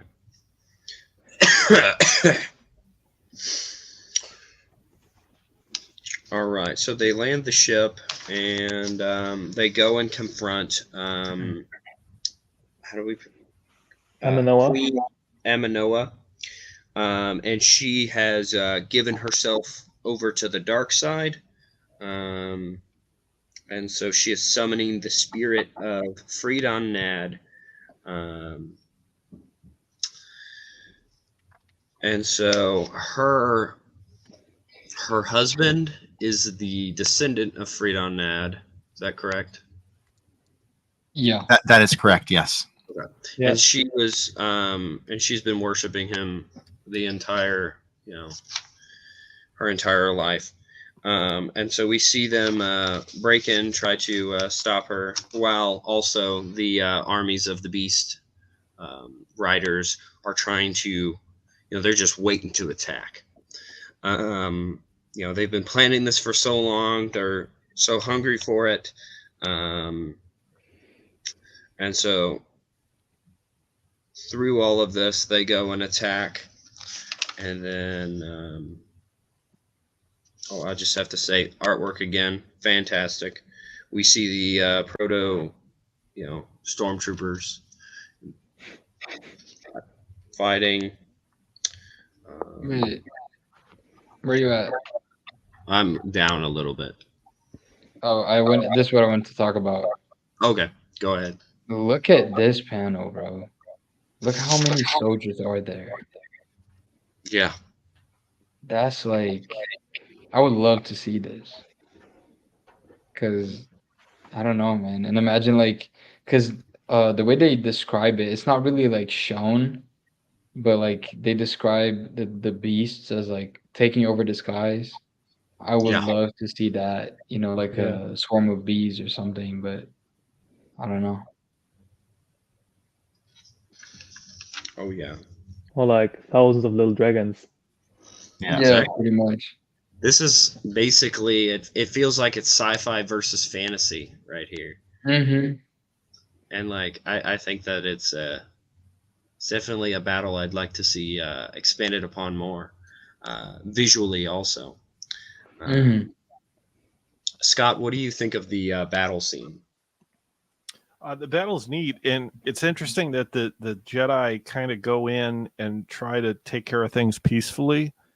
They go in and they're flanked by the Beast Riders, but they go in and try to talk to the Queen and try to explain that her daughter wants to marry this guy and make peace with the outsiders. And I think it's important that they at least tried to do that peacefully rather than just attacking the city the way some of the rest of the Beast Riders want to do. But obviously, the Queen's so evil, she won't stand for it, and then the battle ensues. So, I think it's really neat. I like the turbo laser with the proto stormtrooper fire in it there. That's a really cool panel, and just the drawings and I don't know, they really capture the feel of the battle. The facial expressions, really great. A meme that could be made from this is like the Jedi are trying to create peace and do a very Jedi way of handling it. But then the Beast Riders are like, no, this is Star Wars. and then they started blasting. They pulled out their pieces. Pretty much. Marcel, what do you think of the battle scene here, the setup and the execution of it? Yeah, I love it. It's vibrant, right? Like it's like art in motion, and that's really hard to portray. But I think Tales of the Jedi does it very well, especially these earlier arcs that were made first.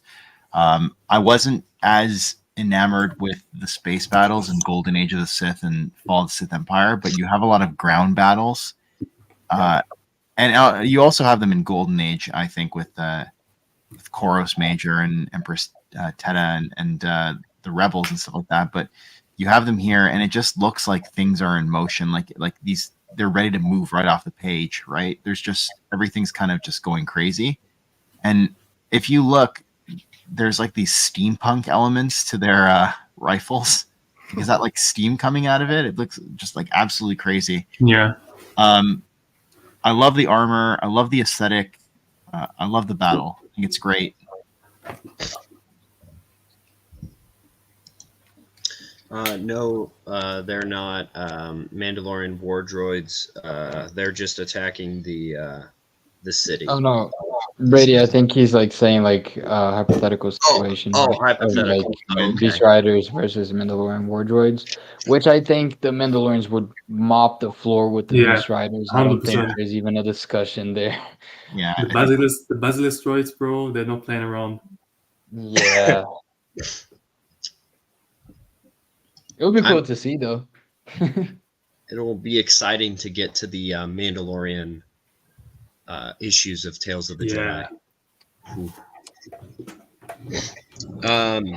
All right, so Kay fights against the Queen, and he ends up getting his hands on her, but isn't able to kill her.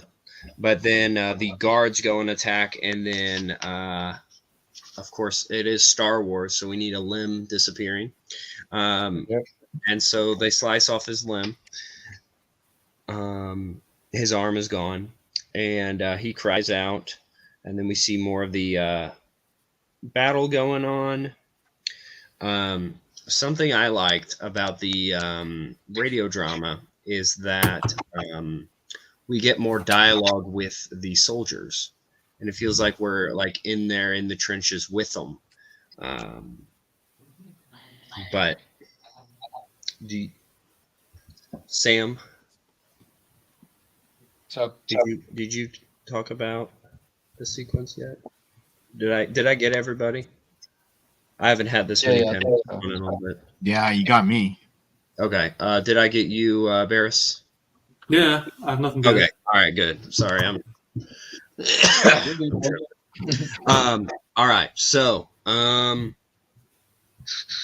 Uluk comes and saves his brother, and then they are in the, or then we get more battle going on. you're skipping over an important part, bro. What did I miss? The arm. What about his new arm? Yeah, the droid arm. Oh yes. So he sees an arm.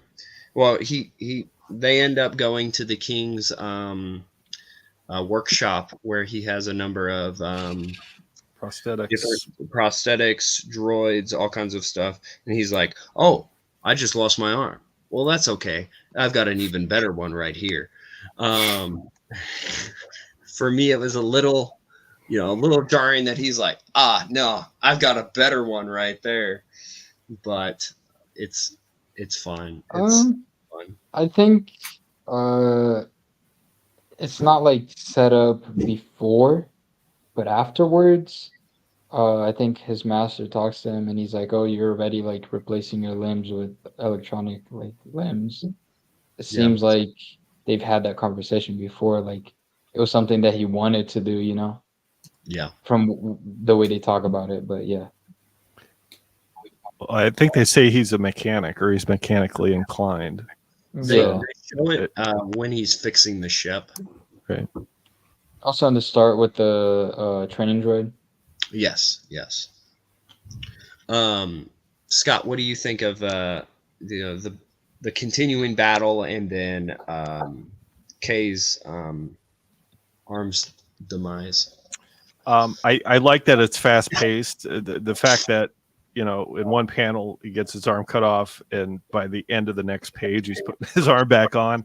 I don't really fault that. I think they just wanted to keep the pace up, and you could just say, there was time between the end of the battle and when he found this droid, and I don't know how he puts a prosthetic arm together with one hand, but he says, I can fight with my other arm, and it doesn't faze him at all. So Right. I like that it doesn't slow down. It picks back up, and we're right back into more of the fighting sequence. We get a cool interaction between one of the stormtroopers who is about to kill this beast rider, and he's like almost given up for death, but he finds like inner strength within himself, and he takes the knife away and kills him. That's kind of a cool scene. We get to see a little bit more of the mindset behind the scenes of the motivations of the beast riders and what they're doing. So I like that. Yeah. Yeah. Well, this is also because of battle meditation.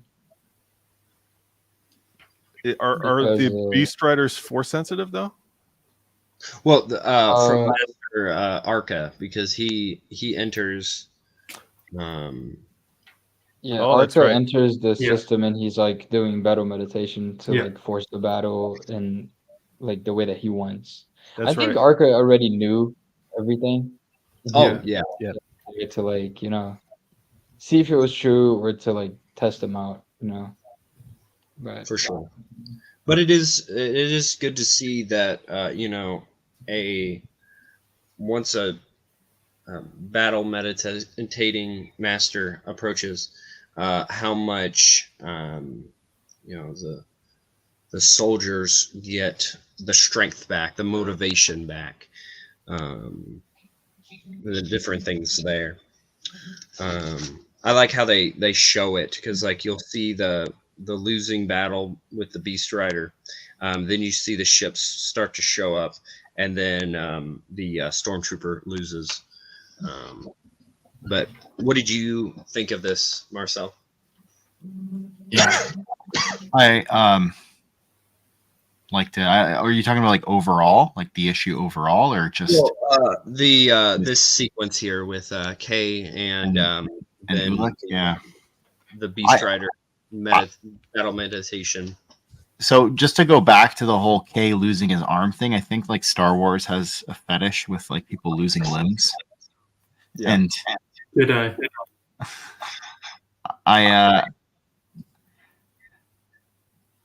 it felt, if I have a criticism, him losing his arm felt like a bit of a gimmick. It's like, oh, we have to have something happen to his character or whatever, but it doesn't really manifest in later, sorry, spoilers, works. Like it doesn't really become like a defining characteristic, right? Other than like, from an artistic or visual perspective. Yeah. Like him losing his arm, it didn't like make him a better Jedi. It didn't I guess the best you could say is that it highlighted his resiliency in the face of adversity. Yeah. Made him look cooler. Yeah, it made him look cooler, but and maybe it shows that he's able to kind of roll with the punches. Yeah. But we don't get a ton of focus on Kay, and so I just felt like more could have been done with that whole like he lost an arm thing. Like maybe he could have like learned to train a different way, and that could have came up later in the series, especially when there's a pivotal showdown between Kay and another person in the series, right? Which I'm not going to spoil. Right. So I just kind of would have set it up to mean something more than just like, oh, he lost his arm. But beyond that, I mean, I have nothing really to add. I think that again, the battle with the beast riders and stuff was great. Like we're right in the action. It just gets us right in the action. Yeah. Yeah, it did. About this comment, I feel like A New Hope kind of set up the limbs getting chopped off with lightsabers. That's right, Ponda Baba, and then you have Empire, and then even in Return of the Jedi, you get like Vader's arm gets cut off, right? You have, to my knowledge, 2 in Empire, the Wampa and Luke. So I'm sure it's like, oh, there's just arms being sliced off. What about Ponda Baba in the Cantina? Well, yes, yeah. That being the first one, and then Empire has 2 of them, and then I'm trying to think if there were Return of maybe the Jedi has 2. Oh no, 1. 1. Yeah, I think Vader's. Vader. Yeah, Vader. Okay.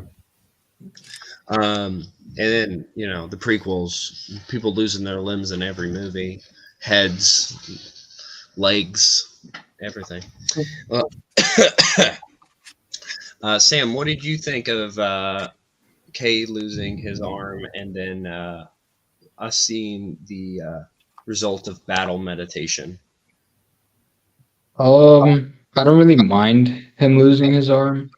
I think it's like it's a common thing if you're in battle. You're kind of like expecting that. Yeah. He doesn't seem like the type of person to like dwell in the past. Also, he seems like somebody that would just really accept it. Like Luke, I don't know if it's like really shown in like the EU, but in the movie he just kind of like gets used to the hand, like moving around and stuff, but he doesn't really make a big deal out of it. Same thing with Anakin. He just has the prosthetic, and he's like okay with it. I think they're like so advanced that they're just kind of like, okay, this is my life now, Right. like it's whatever. It's also probably very like normalized, especially for like warring worlds and not like nice and tidy Alderaanian worlds, where everything is nice and Naboo type of place. So yeah, I don't think it's like that big of a deal. He also gets excited, like he's kind of like he thinks it's shitty that he lost his arm, but I think he gets really excited when he sees this specific type of droid, because he's like, oh, this specific type of droid has really good like parts for prosthetics. So he just kind of accepts it, and he's like, I'm good at it, so I'll just go ahead and do it. And as for the battle meditation, I like it a lot, and I think it's something that like it would be cool to see it in newer stuff. Not newer stuff, but like in the Clone Wars. I don't know if in the EU they really have battle meditation in the EU. In the The Clone Wars, Emperor but uses it. the Emperor uses it, but do the Jedi use it at all? Yeah. When do they use it in Legacy? I'm trying to think. Well, it's in KOTOR, I think. Yeah. Right? Bastila uses it. Yeah. Yeah, no, like the Old Republic, it was more common. I'm Yeah. talking about like stuff later after era. that. Use it after the Reformation. Wasn't it established in Tales of the Jedi? Battle Don't meditation? the Solo children use a form of battle Yeah. meditation in They do. New Jedi Order? Yeah, I know that Jason uses it, but I think it's like lost knowledge in the Republic era, Well, like the later Republic era. Jura Savioth uses it. Yeah. So The clone or the real one? I think both. Oh, Yeah. Definitely the clone, but I think the real one uses it in Outbound Flight. I haven't read that yet, but I like this comment. No wonder that Vong hates the galaxy. Everyone's got robotic hands. Yeah. And got a the point there. comics and the Tree Lady and Oh Legacy. yeah. Yeah. Okay. Yeah, but I really like battle meditation. Like I said, I don't know a lot about the Clone Wars era in the EU because it was just like over saturated for me with the show and everybody always talking about it. That's right. Kind of went towards other stuff, mainly the post-Ender period. But yeah. No, I gotcha.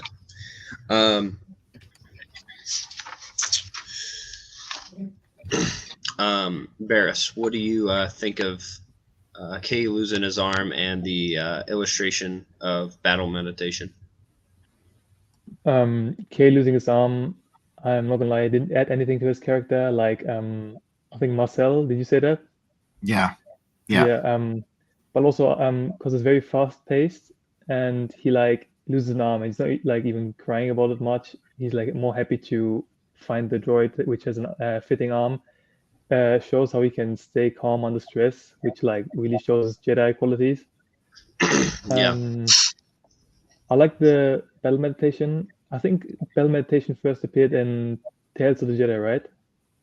I'm not sure. Like, did it first appear in? Yeah, I believe so. Yeah. I think it was this comic, right? Or was Dark Empire? Did Dark Empire introduce it? I think it might was be. in the Thrawn trilogy. Okay. Second book. So Oh, that would yeah. have been 92 with Jurasabiath. Right. Yeah, so Oh before my this. Okay. Well, actually, I think Thrawn talks about it briefly, but he doesn't name drop it, I don't think. He says Yeah. we need a Force user because for some reason Palpatine could influence the troops in Endor, and once they died, they started losing. That's right.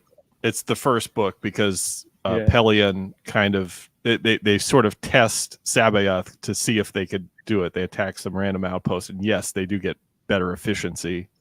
Him coordinating the fleet. So yeah, it's the Getting first that book. efficiency buff. So Tales of the Jedi uses battle meditation a lot. You looked over Golden Age of the Sith, right? Yeah, they did a few months ago. Yeah. What's his name? Odan he uses it.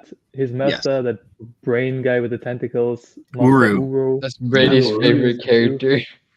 Yeah, he's cool. No, he's really cool. Spoiler alert: Nomi Samurada uses it too later. Yeah. So like, Oh, yeah. Tales of Jedi made it really popular in the EU. I think for Jedi mainly, Yeah. Jedi using it for good, because we have the Emperor and then we have Sabayoth, and they're dark side users, but in Tales we get to see the Jedi use it a lot more for good. I think in KOTOR, Bastila Shan uses it, and isn't that like one of the reasons Darth Malak is trying to find her and like trying to turn her to the dark side? Because not many Jedi can use battle meditation that well like her, because she's like born with it and she's like already great without any training, and she's only a Padawan. Yeah, that is like her specialty. Okay. Yeah. Interesting. Going back to the comic, Master Arca shows up and provides his wisdom, and then also is like, this is the test, you failed, you should have done it like this. Jedi battle meditation, it's great. And then he's like, all right, we gotta head out and take care of this witch. And she is at the sarcophagus of Freedon Nad. She sees the bones of Freedon Nad. Well, actually, no, she doesn't.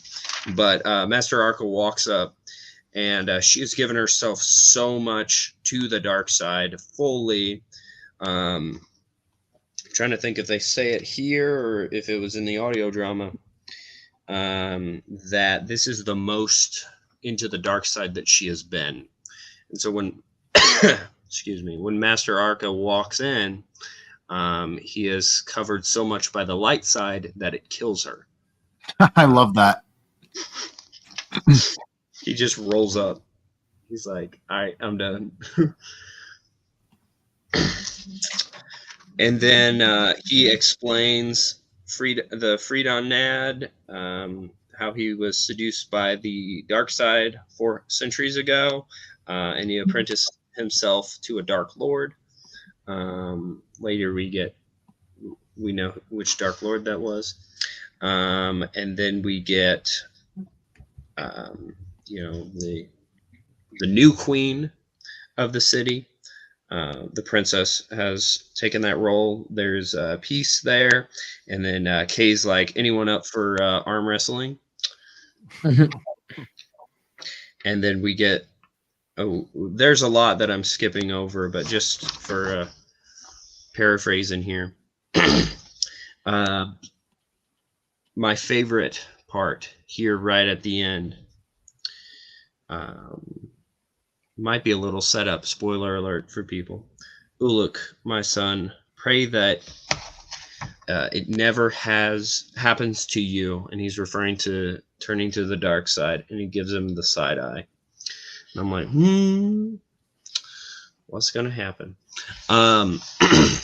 Scott, what did you think of this finale of this issue? I thought it wrapped up rather abruptly, but his master kind of bails him out of trouble, takes care of the evil queen. Galia seems upset. She says, I don't care how evil she was my mother, I loved her. But she seems to get over it fairly quickly because everybody reconciles, and you know, I guess they joined the Republic there. But it's interesting that they note there's sort of a generational curse over the leaders of Onderon ever since Frida Nad, and Galia is the first one to be lifted from that curse. So that's interesting. We get kind of a, don't they mention that King Omen is still around? I can't find it. Yeah. Yeah, he comes It's somewhere. Yeah.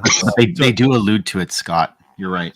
So they aren't totally out of the woods, but it ends rather abruptly once Arca gets there. So I guess that's okay. They have to end the comic somewhere, but right. Yeah. That's all I have to say. All right, Marcel, what do you have to say about the finale of this comic? I agree with Scott. I think it ended a bit abruptly. I think this arc realistically could have been 5 issues. But what I will say is that I think that it did a decent job of foreshadowing what's to come. I thought it kind of laid it on a bit thick in terms of like, you watch out, Ula, like it's kind of on the nose. Yeah. And for a moment, the series kind of slipped into a bit of like a cartoony type territory with that. But at the same time, I mean, this is the 90s in comics. Right. And Yeah. I forgive it because of that era, and you know, things were kind of a bit more black and white. It wasn't as like edgy as things are today, right? And so overall, I think it was a good finale. I think this one panel down here where like Kay is looking just absolutely stupid. Anybody ready for arm wrestling? I don't know. I just Why does he have goggles? Yeah. And he's like tuning his arm, I guess. I really think they should have done something more with that robot arm. But anyways, the art is amazing. Like I just love this last panel over here on this side on the right when you just kind of see that Ulick's side eye. Yeah. I think that expression says so much in terms of just like the kind of inner conflict within him. Yeah. But yeah, I mean, I don't know. I think it was good. And also Ulick looks like he has elf ears here. Oh my gosh, I can't unsee that now. Yeah.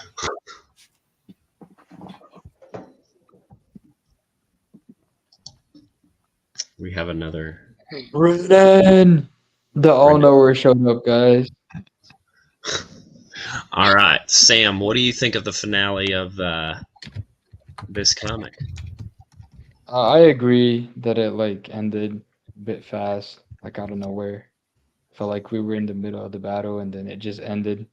But I mean, it makes sense if you look at, the events that happened. I low-key do wish that we got the 5 issues just about this because like I said before, the Nomi Sunrider stuff is a little lame compared to this and like slow. But Yeah, I mean, would this also mean that they didn't pass the trials and they didn't become Jedi Knights? Because by his standards, they didn't pass. So, I mean, Yeah. that's something to think about. Stay tuned in 2 weeks when we go over the continuation. No. Oh, yeah, I um, mean, I like it though. It's my favorite issue out of all of them, like all the 5. okay. All right. But yeah. Barris, what are your Um, thoughts? yeah, I agree with everyone. The ending was way too quick. They could have like shown more of the battle and like shown more like different parts of the city and where the fighting happened and what the civilians of the city did. Like if they welcomed the Beast Riders with open arms or if they fought back against them. Um, I like the cartoonish look of this comic, like the panel that's showing right now with K, because Star Wars always had a bit of like those little jokes in them. So I think it's a Yeah. nice addition to it. I also wish that they would have made it 5 issues about just the Beast Riders, but you can't have everything, right? Right. Exactly. Yeah, I agree. All right. Does anyone have any final thoughts on this issue? No. No, that's pretty much it. All right. Let's talk briefly about the spoilers. Has everyone read the entire series? Not me. Not you? Okay, then we won't spoil. All right. We'll just get to that when we get to that. All right. Brendan, you think that Dave Filoni's Tales of the Jedi is better than this? I can't believe that. If you say yes to that, you get booted off the stream. So. Wow. Wait, I can unmute his microphone. No. Don't do that. Oh, there he is. Oh, nowhere. Hello. What's up, Brennan? How's it going? Brendan, you just came in after we finished going through the entire. Best part. No, I'm kidding. Oh, I just saw the private chat. Okay.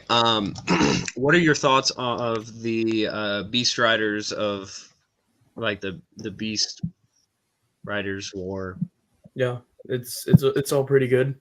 I mean, it's Tales of the Jedi.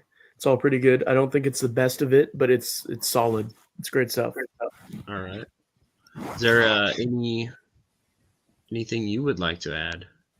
I don't know if you've watched much of this or. Yeah, I've been watching Dune with the family to prepare for part 2. So, Nice. sorry I was so late. That makes sense. No, you're good.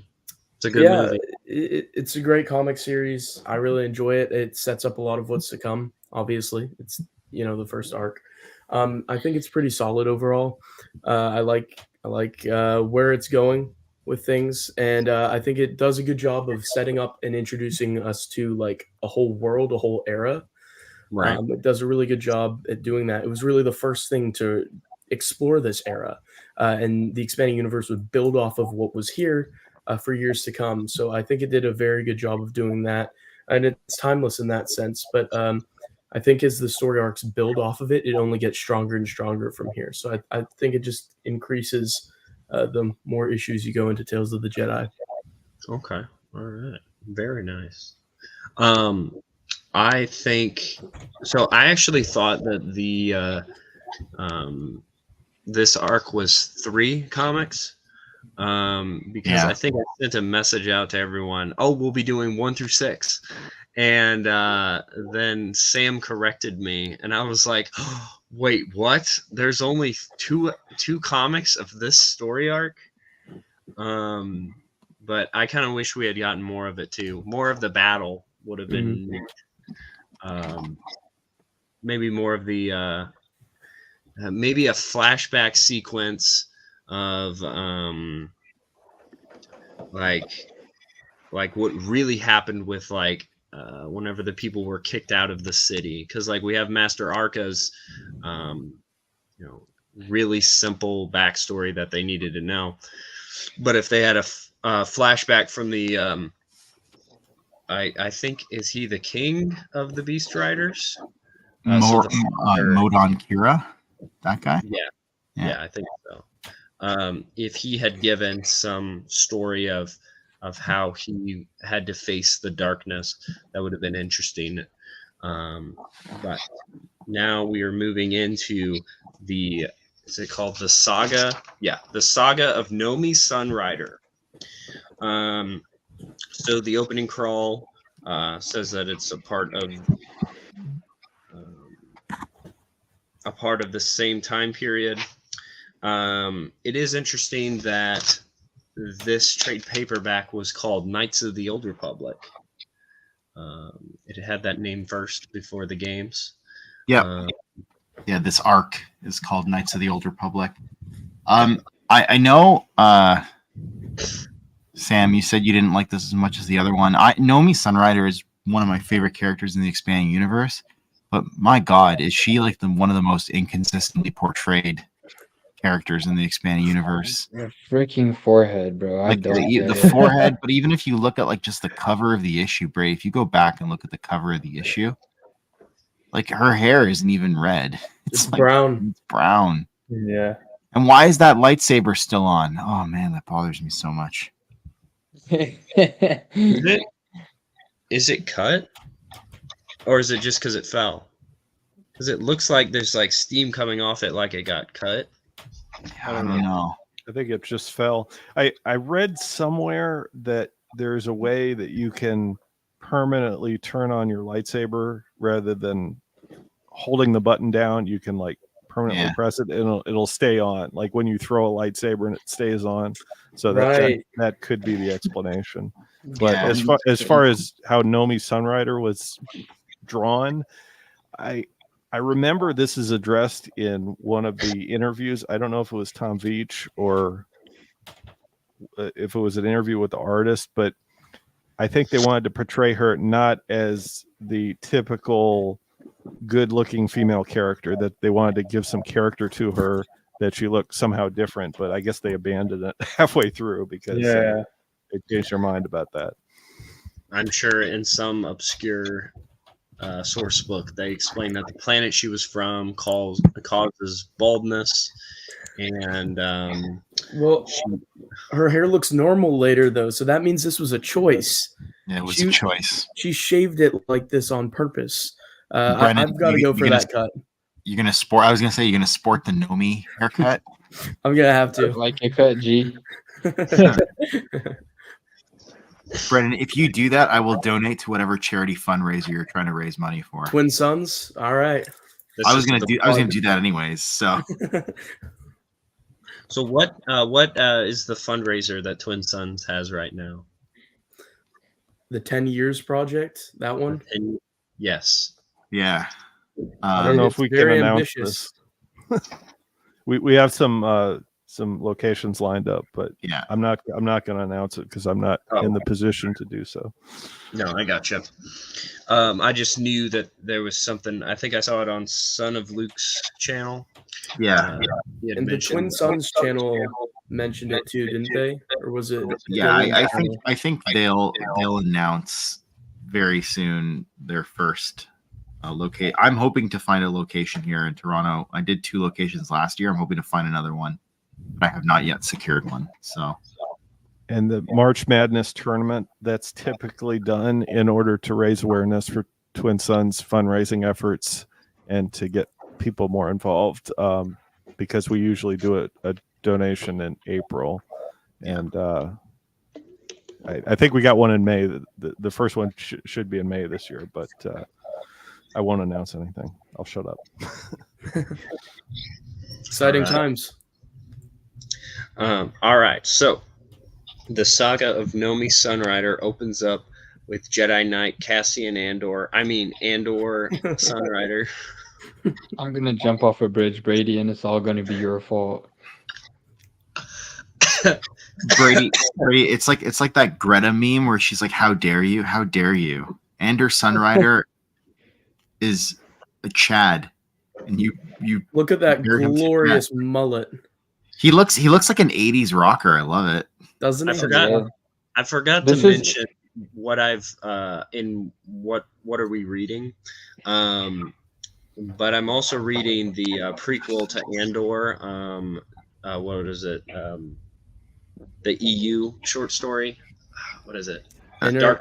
Interlude at Dark Now. Yes, Interlude to Dark Now.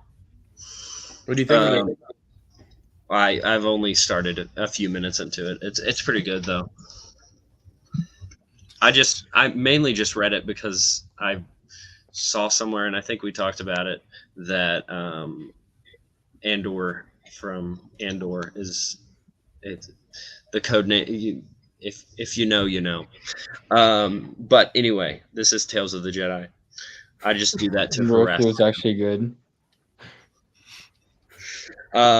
So it opens up with the Jedi Knight Andor Sunrider and his family, and they are preparing their ship, which is called the Lightside Explorer. Yeah, Lightside Explorer. Yeah. Which, like, that's a great name. I'm surprised, like, they haven't made, like, an anti one, like the Dark Side Explorer or something like that. Or the Harrison Ford Explorer. I don't know. Just What? the Ford Explorer. Like Sorry. Ford Explorer. Yeah, I got it. Okay. Oh my god. No, I get it. But Harrison Ford because Star Wars. 3D, their droid 3D does not get enough love. He's cool. I like him. You're gonna see like later in the later panel, like bro's playing just like a sitar in the ship while he's waiting for. Maybe it's not even in this. Yeah, I think it is in this comic. Yeah, I think it is. It's not in this issue, but it's in like a later issue. Yeah. Yeah, he's playing. He's just like playing music Mm-hmm. in his spare time. Don't tell me droids don't have sentience. My gosh. So it opens up, and Andor has been called to train under a new Jedi Master, Master Thorn, and he has Adagan crystals that power lightsabers. And so he's bringing his family along with him. They get into the ship, and they use they don't have the fancy hyperdrives that they have in the Star Wars movies, so they have to have these like Nava computer buoy type things. And so they're off, and I bet it's going to be an uneventful trip, and everything's going to go according to plan. everything's fine. Yep, for sure. Scott, what do you think of the opening here, the Adagan crystals, and then we get to see an ancient technology? So how far do you consider the opening? Just so I can. Up until like they leave off into hyperspace. Okay. So like the first page. This I'll start by saying this is one of the Tales of the Jedi comics that I wouldn't typically reread. You know, it's okay, and we just get a little bit of background about Nomi Sunrider. I thought it's okay. I like the drawing. I like the character artwork. I even don't mind the balding. I think it's unique. You know, it's something different. The scaling on the very first panel of the starship compared to the rest of them, I don't know. It looks like the ship's really small. Could be just me there, but I like the design of the space station there, and I don't know. I think it's okay. Okay. Marcel, what do you think? I love the saga of Nomi Sunrider. I love it as much as the Beast Wars.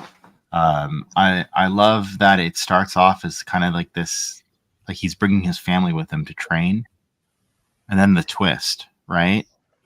Like you get maybe your first female hero in the expanded universe with Nomi Sunrider, because you have Mara Jade, and I don't count Leia because she's a movie character.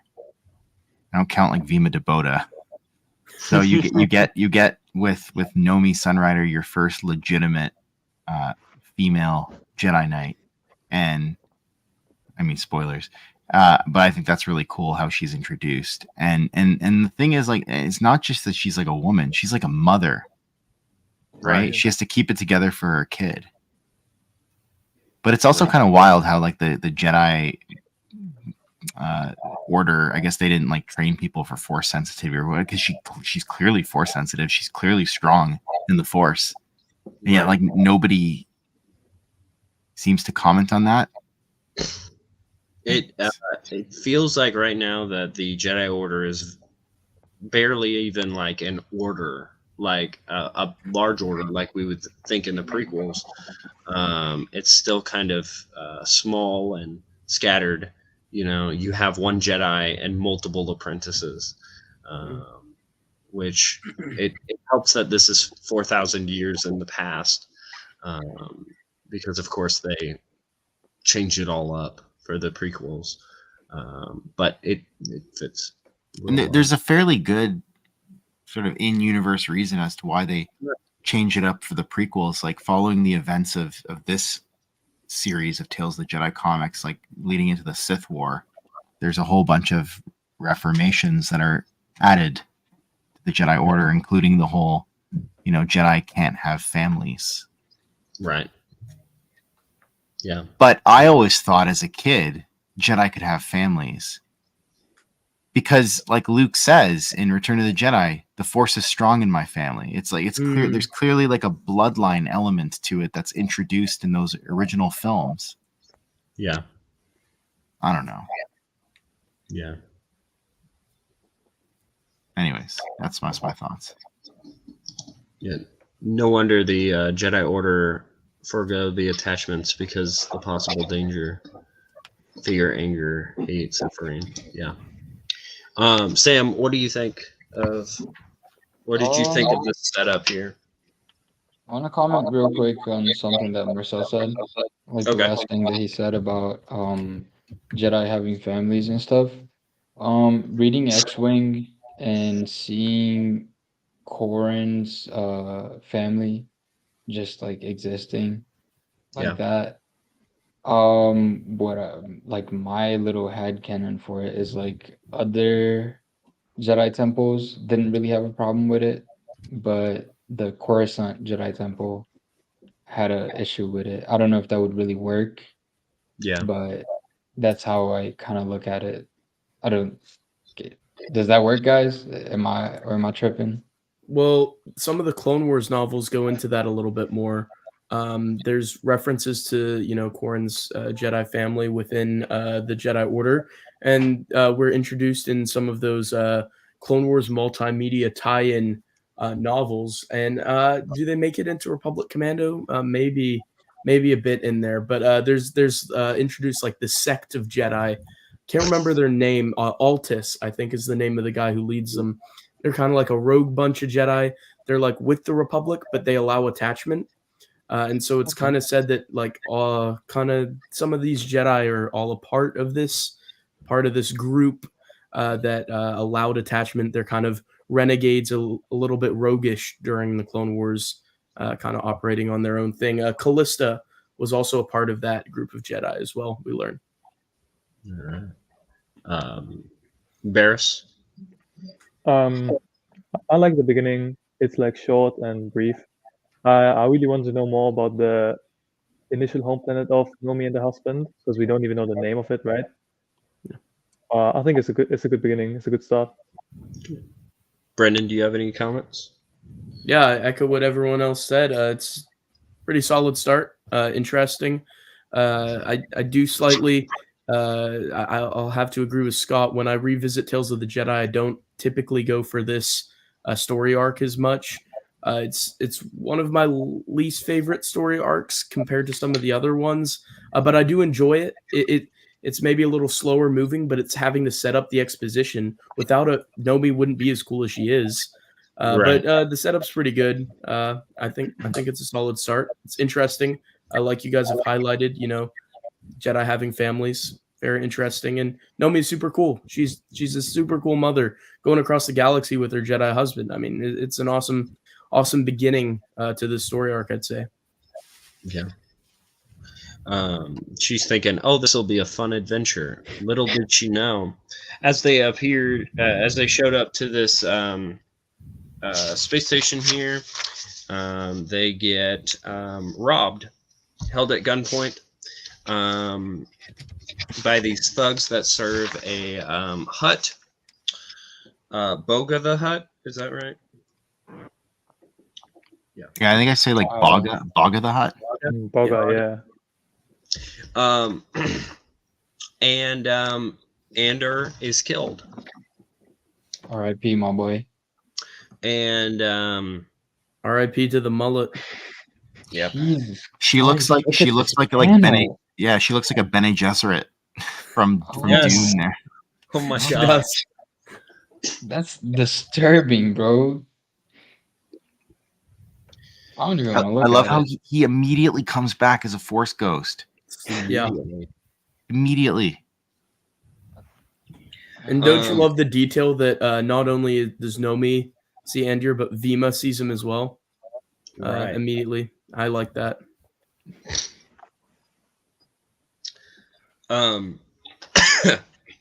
Shows the Force sensitivity that continued down their lineage. Yes. Oh yeah. Real quick, can I ask something?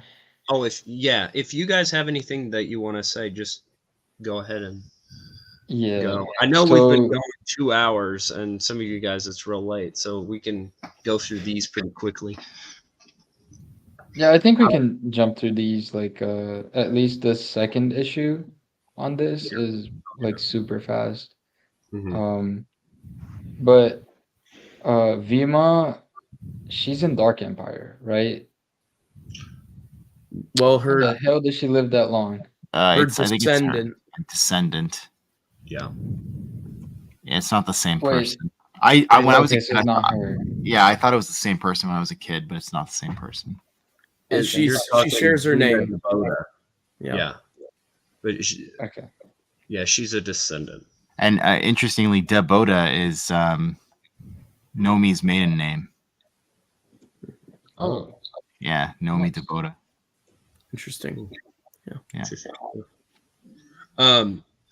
So Ander encourages her to pick up the lightsaber and defend herself. She defends herself. They get their things together. They say goodbye, and then they leave. Scott, what do you think of the death of Ander Sunrider? This is one of the most iconic scenes in Tales of the Jedi, I think you could say. Yeah. I just remember it very well. It's very memorable. Some of the dialogue's a little bit silly. Put that blaster down or I'll cut you in half. It's like, yeah, who says something? And it's his droid being robbed, so he kind of sticks up for his droid there. But then after that little creature poisons him, I don't know. I guess it's very effective poison. He dies right away, and Nomi picking up the lightsaber and slicing him in half, and defending her child. I think it's really an iconic scene. Yeah. Now, if we notice, his lightsaber does not have the bayonet on it, and whenever the thugs get sliced, there's no blood. So I think the bayonet has a connection to the blood in the early run. I don't know. Could be. Marcel, what do you think of the death of Ander Sunrider? Like I said, I love the twist. I love the motivation. It's a little clunky because maybe it was the case that everybody knew that Nomi was Force sensitive, but she consciously decided not to be a Jedi so that she could focus on raising her child or something like that. I don't know, but I think that, and I don't love how Ander comes back as a Force ghost. That seems lore breaking to me. Like, just instantly comes back as a Force ghost. However, I do love the fact that Ander comes back and basically tells her, like, pick up the lightsaber and defend, our daughter and fight. And she does. She rises to the occasion. I think that's like really Tales of the Jedi is just Nomi rising to the occasion over and over again. And so I like that about her. I think that she's an admirable character. Yeah. And he looks like he's like portrayed like Jesus in this one. In this one, looks like a Catholic saint. Yeah, exactly. Yeah. But I remember the art's not as good in these 2 issues I found, but I really like these accident, like every. Okay, can we just a second, because I'm gonna go soon. But like every panel is almost like an accidental Renaissance painting. Like, look at that one where she's on him. But then if you scroll down just a little bit, that one right there is an accidental Renaissance painting. Now scroll up, like way up. But when Anders still alive, keep going. When they get to the space station, okay, that one. That's a Renaissance painting right there. It's like the painting of Aristotle and Plato walking through the No, yes, the I know exactly the one you're talking about. Yeah. Wow. All of these like portraits are like accidental Renaissance paintings. I'm telling you. Iconic. I don't think it was an accident. I think now that you point that out, it's probably intentional. It seems somewhat intentional, right? But that perspective is just anyhow. I really like. I don't love the art, but I do love the. What would it be called if you don't love the art, but you like the blocking, the message behind it? No, it's like the way that everybody's positioned, just not the way that they're drawn. The framing. Yeah, I like the framing. Anyways, makes sense. Yeah. Okay. I love also the alien designs. Right, it's a primitive galaxy. We're seeing aliens we've never really seen before. I like all the alien designs in these scenes. All pretty solid. Like Scott said, it's very iconic. Tales of the Jedi. You think of Tales of the Jedi, you think of Ulick and XR. Think of scenes there later on. Not to get into spoilers, but this is the other place your mind goes because this really sets up so much. I remember exactly where I was when I was reading this the first time. I didn't have any spoilers for Tales of the Jedi, so I was going into it blind. I was sitting on my grandmother's porch with a glass of orange juice, reading my graphic novels that I'd picked up that day at a local comic shop. And I'm reading through it, and I know that it's set somewhere around the Old Republic. I don't have context for the exact time and stuff, but I thought Andir was going to be the hero because I'd see you look on later covers and stuff like that. And so, for some reason, my mind was partly thinking, oh, Andir's, who's on those covers later on. So, he's the hero. And then I was shocked, when he died. I was stunned. But I also thought it was a little anticlimactic at the same time. I was like, wait, poison killed him? Like a little thing, bit him or something? I was kind of confused by that. I would have expected more of a blaster. I was like, oh, that did him in? All right, I guess. But it was stunning. It was stunning. I kept rereading it over and over, trying to figure out what I missed. But no, he's dead, and now it's a Nomi's story. So it was really well done. Very nice. One of the aliens looks like an Ewok, and his line is "har har." Yep. I'm trying to find him. It's the guy. It's right below, nose. Right below where it says "He's dead. You killed my husband." Isn't that the one that poisons Endor? No, it's a different one. He wears a hat. No. It's pretty. This guy. That one. Yeah, but scroll up. Chadra fan, right? Scroll up. No, other way up. It looks like a Chadra fan. Right. Yeah. Maybe it is. I don't know. He looks kind of like a Ferengi almost. That's what I was thinking. Ewok and Ferengi crossed. Yeah. The thing that kills him is the thing sitting on his shoulder. Yeah, the little green thing, right? Yeah. Like his pet. Yeah. I really do. I just Yeah. Yeah. Sam, what do you think of the death of Andor Sunrider? I mean Cassian. Andor Sunrider. oh my gosh, Brady. Anyways, I thought it was like a little lame. I'm not gonna lie. It was. Oh man. It makes sense, but like at the same time, it's like, oh really? That's how he dies? Like, I don't know. I'll be pissed if I died like that. Knowing that I could have taken all of them out too if it was a fair fight, you know. But I mean, When you it's move all the right. floor, look out for the snakes. Yeah. There's a yeah, lesson to be learned. pay attention, I guess. Be aware of your surroundings. But yeah, I mean, it's all right. Nomi is not my favorite character, but this is like the only thing that I've seen of her. It's not my first time reading it. I read it like whenever I read the first two, like way back in like 2020 or 2021. But yeah, I mean, I don't think I have any more to add other than that. All right. Barris, do you have anything to add? I was going to say I agree with Brennan, talking about the variety of aliens we see, and also a lot of unknown aliens, because back then, like Star Wars was like so fresh and so many unexplored time periods and aliens. And I think the artist just like let his mind go and just drew whatever came to his mind. Also, the death of Huston was really anticlimactic. I agree. And also, in one panel it says, they say a Jedi can sense a clandestine attacker through the Force, but sometimes a Jedi has not completed his training.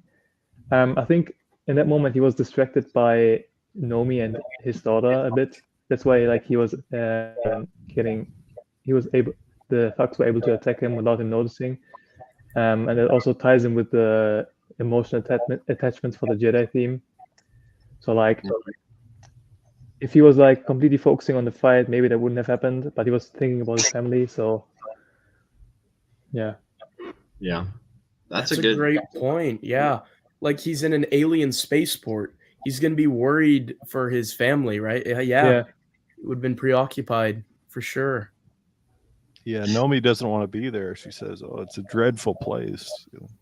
A hive of scum and villainy, you might say. Yeah. Is it Nomi that sets up the rule with no attachments, or is that later? I don't know when that starts exactly. That no starts attachments. after.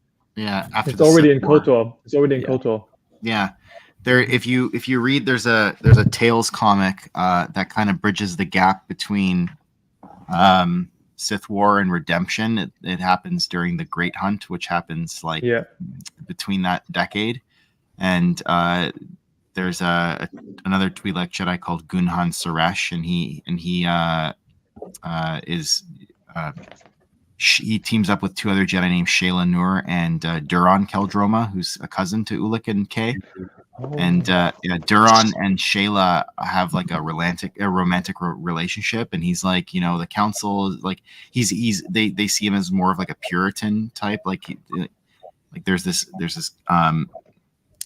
I don't know, like faction within the Jedi Order that's really, really pushing for no attachments, and and Gunhan Suresh is part of that, and so you can already see that, like at that point in time, like things are starting to change and the rules are starting to change, and there's a more militant sect of the Jedi basically demanding that kind of thing because they think it was the attachments that caused the Sith War.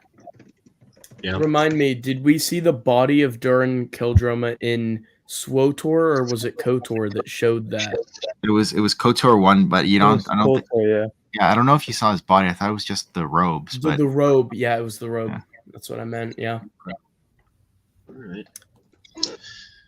And that predated the comic about him, didn't it? Yes, KOTOR? Yeah. The comic was an attempt to explain why there are robes of a Keldroma on Korriban, I think, or something like that. Weren't they on Korriban to hunt down Terran Tatek or whatever they're called? Yeah, Terran Tatek. That's that was the Great Hunt. Spawn, yeah. Such a fascinating concept. I love the idea of Jedi just hunting down beasts in the stars. Like, how and that's amazing it. is that? Even though it's a Tales comic, it's canon to the expanding universe because it's one of the last 4, which I think all the stories in those last 4 were indisputably canon to the EU. That's what we were told. Yeah. All right. Is there any other comments to this before we move on to the next part of the story? Yeah, her forehead is so big. Like, her forehead is crazy. It's so big. It almost looks like she has like an ear right there on the top left of her forehead. Yeah, pretty much. She doesn't even look human, bro. It looks like a horn on air. Her head is it taking does. voyages around the galaxy. It's True. trekking around the cosmos. I like how Vima doesn't have a car seat. She looks like she needs a car seat. Yeah. Man. All right. So they leave the spaceport, and they land on the planet. Here's a detail. She doesn't know where she's going, but she feels with force that this is the place she needs to go. And so she lands the ship and she goes on to explore. She discovers this lake that has a kind of darkness to it. She sees a herd of what she thinks is like cattle. I think that might have just been in the audiobook. But she sees a Jedi riding on a large beast. And then it cuts to the hut. Boga, he's annoyed. I love how she's dressed like Ellen Ripley. She's just like with like the white tank top and the cargo pants. Oh yeah. That looks exactly like Jabba's sail barge. Yeah. Here, look at this guy. Wait, go down. Look at 3D. Look at that. Yeah, he's just playing a sitar. Oh yeah. He gets his door blown off. This guy's the best. It's the best character in all of Star Wars. What, a droid? Yeah. Yeah. So if you Sam, if you would go up to the last panel when Nomi talks with what's the Jedi's name? Oswillum. Oswillum. I was so excited when I read this comic for the first time when Oswillum showed up. First of all, love his design. The Vulcan species, great design. Like, come on, they look so cool. The first time I'd heard of Oswillum, I'd filed it away in my memory. Reading through the Republic comics, they're having like a memorial about the great heroes of the Jedi past who had fought and preserved the light. And Oswillum's name is one of the lights that they add to this giant like pillar of light. And so I'd like filed that name away in my brain, like thinking like that's cool, some Jedi. And then seeing him here, I was like, oh my goodness, this is amazing. But that's also some BS because anyway, I'm not going to go into spoilers. He shouldn't be on that list. Yeah, for obvious reasons. Yeah. All right, so we cut back to the to Boga the Hutt. We see shoot, I'm blanking on the droid's name. Is it T? 3D. 3D. That'll be easy to remember. They shoot 3D in the arm. He loses an arm. There's another one. K comes and sweeps it up. It's mine now. It's a fine addition to my collection.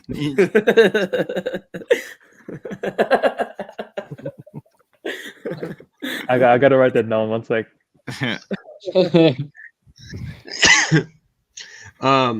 And then we see Nomi Osh. Am I saying that right? Hoss. I'll just call him Hoss. Like from Bonanza? Yeah. he's riding a beast of burden. Hey, Hoss. Comes in with his cowboy hat. Yeah. Hey there, little lady. Can I help you? I like how he's like sort of wearing overalls. Yeah. Sort of. Yeah. Oshkosh bagosh. Space hillbilly. Oshkosh bagosh. Yeah, I mean, I'd buy that if that was available. Those are his like that's his like his BDSM outfit. Those straps. Honestly, bro. Yo, Brandon, you should do like a cosplay for like No, I'm not. I don't want any part of that now. Go for Wedding Con. Spoiler alert: Yes, it his is- yes, costume it is does Nomi one change first. to a much better one later on. She's like, are you the Jedi? And he's like, yeah, we work hard, but we also play hard. Jesus Christ. I was about to like go look for that. I was like, does he say that? No. She's like, where's it at? So she's asking why this large animal is living in the house. That's a surprise tool that can help us later. And then Boga the Hutt attacks, and Osh goes and fights them, but nope, he gets taken down by the Ewok. R.I.P. I love how nobody in Tales of the Jedi has like a blue lightsaber. Yeah. They're all just like yellow green. Yeah. No, Well- there's someone. There is. Oh yeah, of course. Yeah. Yeah, later on, of course. Main character. Yeah. I love that this little Ewok guy is what was his name again? It's like Gudb or something Gadoob. like that. It's like Gadoob. Gadub. Yeah. This little guy, he is like a Jedi. I think he has more like Jedi experience than many bounty hunters later He's on. killed Like more this guy's- Jedi than Grievous did in the Clone Wars. Yeah, this guy's up there with Maul and Grievous for Jedi slaying, or at least defeating Jedi. He's defeating them left and right here. It's kind of wild. We need a short story where he goes and gets a wife and goes and moves to a distant forest moon. Oh my Yeah. god. Uh-oh. Keep pouring away. You said keep Corin away? What Yeah, the keep Corin away. Oh, man, no. Corin's catching strays. He's catching a case. Oh man. All right, and then the large beast that he comes out and saves the day. Turns out that he is Master Thorn, and then they have a little Osh and Nomi have a little discussion, and then he's explaining that, and then that is the issue. So, Scott, what do you think of the rest of this issue? Not as iconic as Andor's death. There's two things I remember from this miniseries, and it's the Hutt and Andor's death.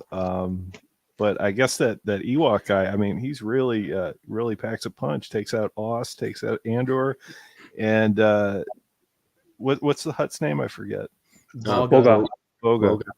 He has some wise words of advice for his team there. He says, "This is a power we cannot fight," and then just leaves on a sail barge, and that's the end. Os Willem, I don't like how they dress him up here. He looks kind of a nerd, but I won't spoil anything. But he becomes a cooler character later on down the road. Yeah, he does in the next series. But yeah, I got him confused with Os Willem, or was it Tatonita? I thought he was supposed to be a Twi'lek, but yeah, I will never not think of him as a Twi'lek.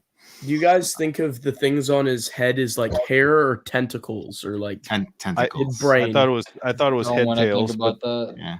he was maybe like anorexic or something, and they didn't grow out properly. I love. He has like this Arnold Schwarzenegger grin here. Like his, Yeah. like, chiseled face. Go to Sam. Go to the picture of where Master Thorn is jumping over him. Just look at Osh's face. He's just. Yeah, bro. I don't know. I think he's passed out over there. Probably.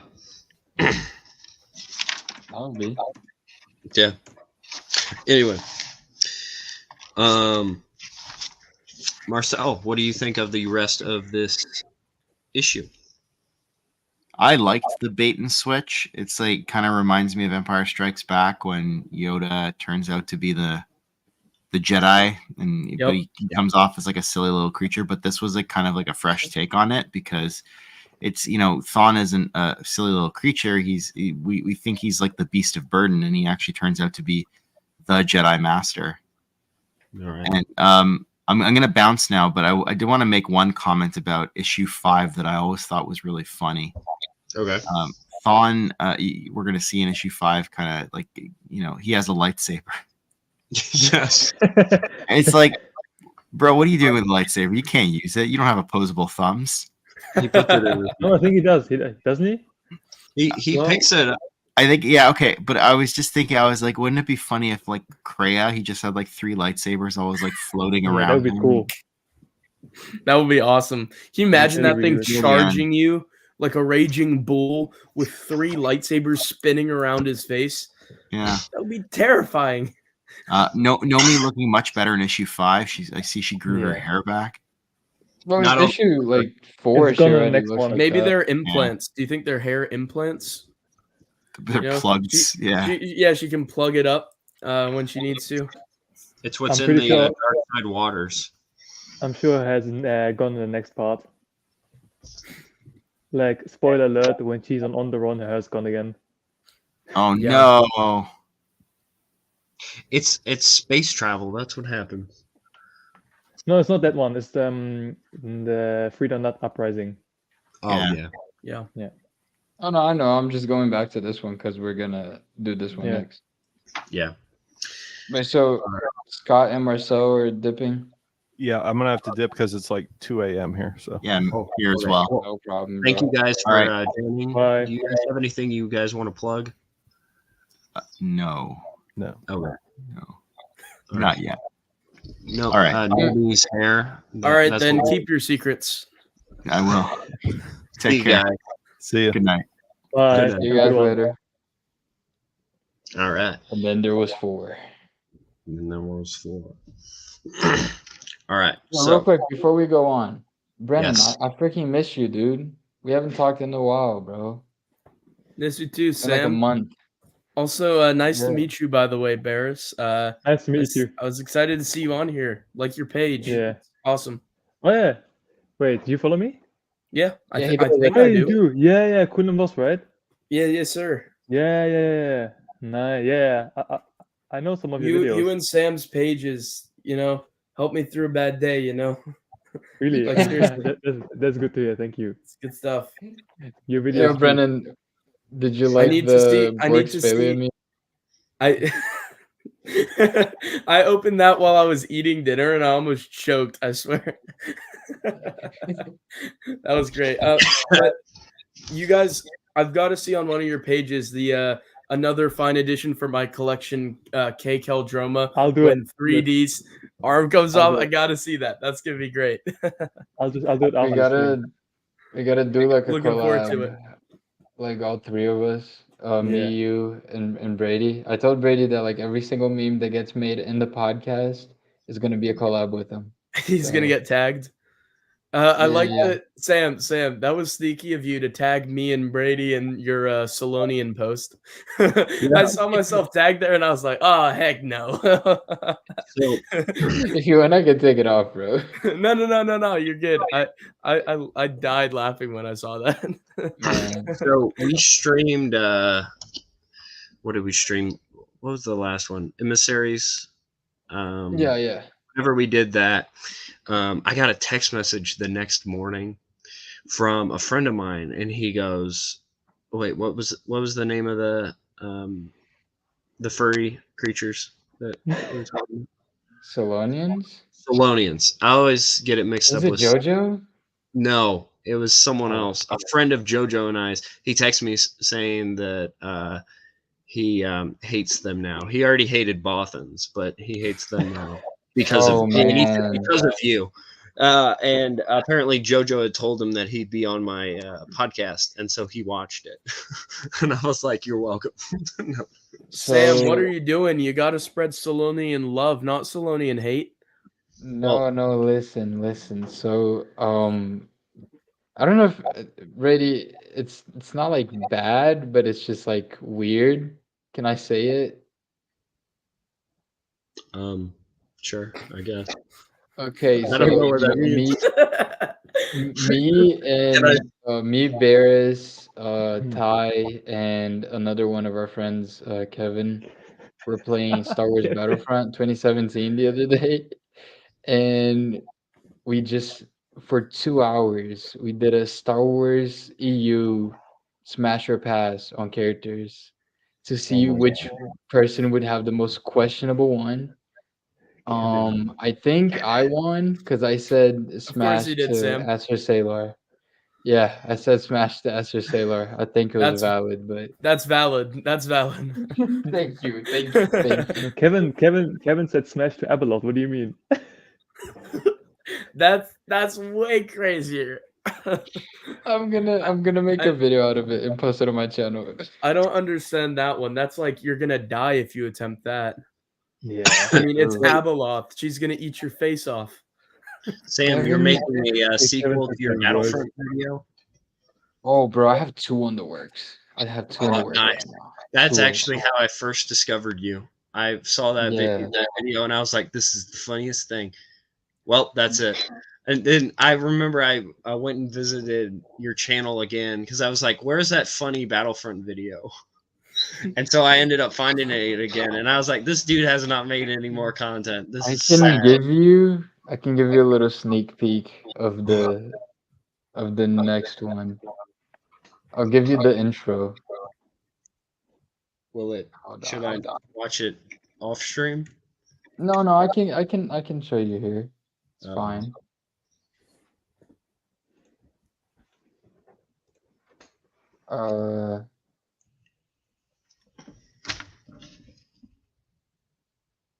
Jeez, bro. What is going on? My cap cut. Jesus.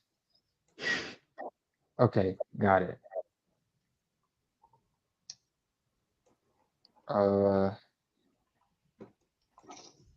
Can I just say something real quick about the Go ahead, cover bro. of issue number 4 of Tales of the Jedi? I always thought that was Nomi going to fight against the Hutt, but it ended up not to be true. And all right, what do we have here? All right. Battle of my Jakku.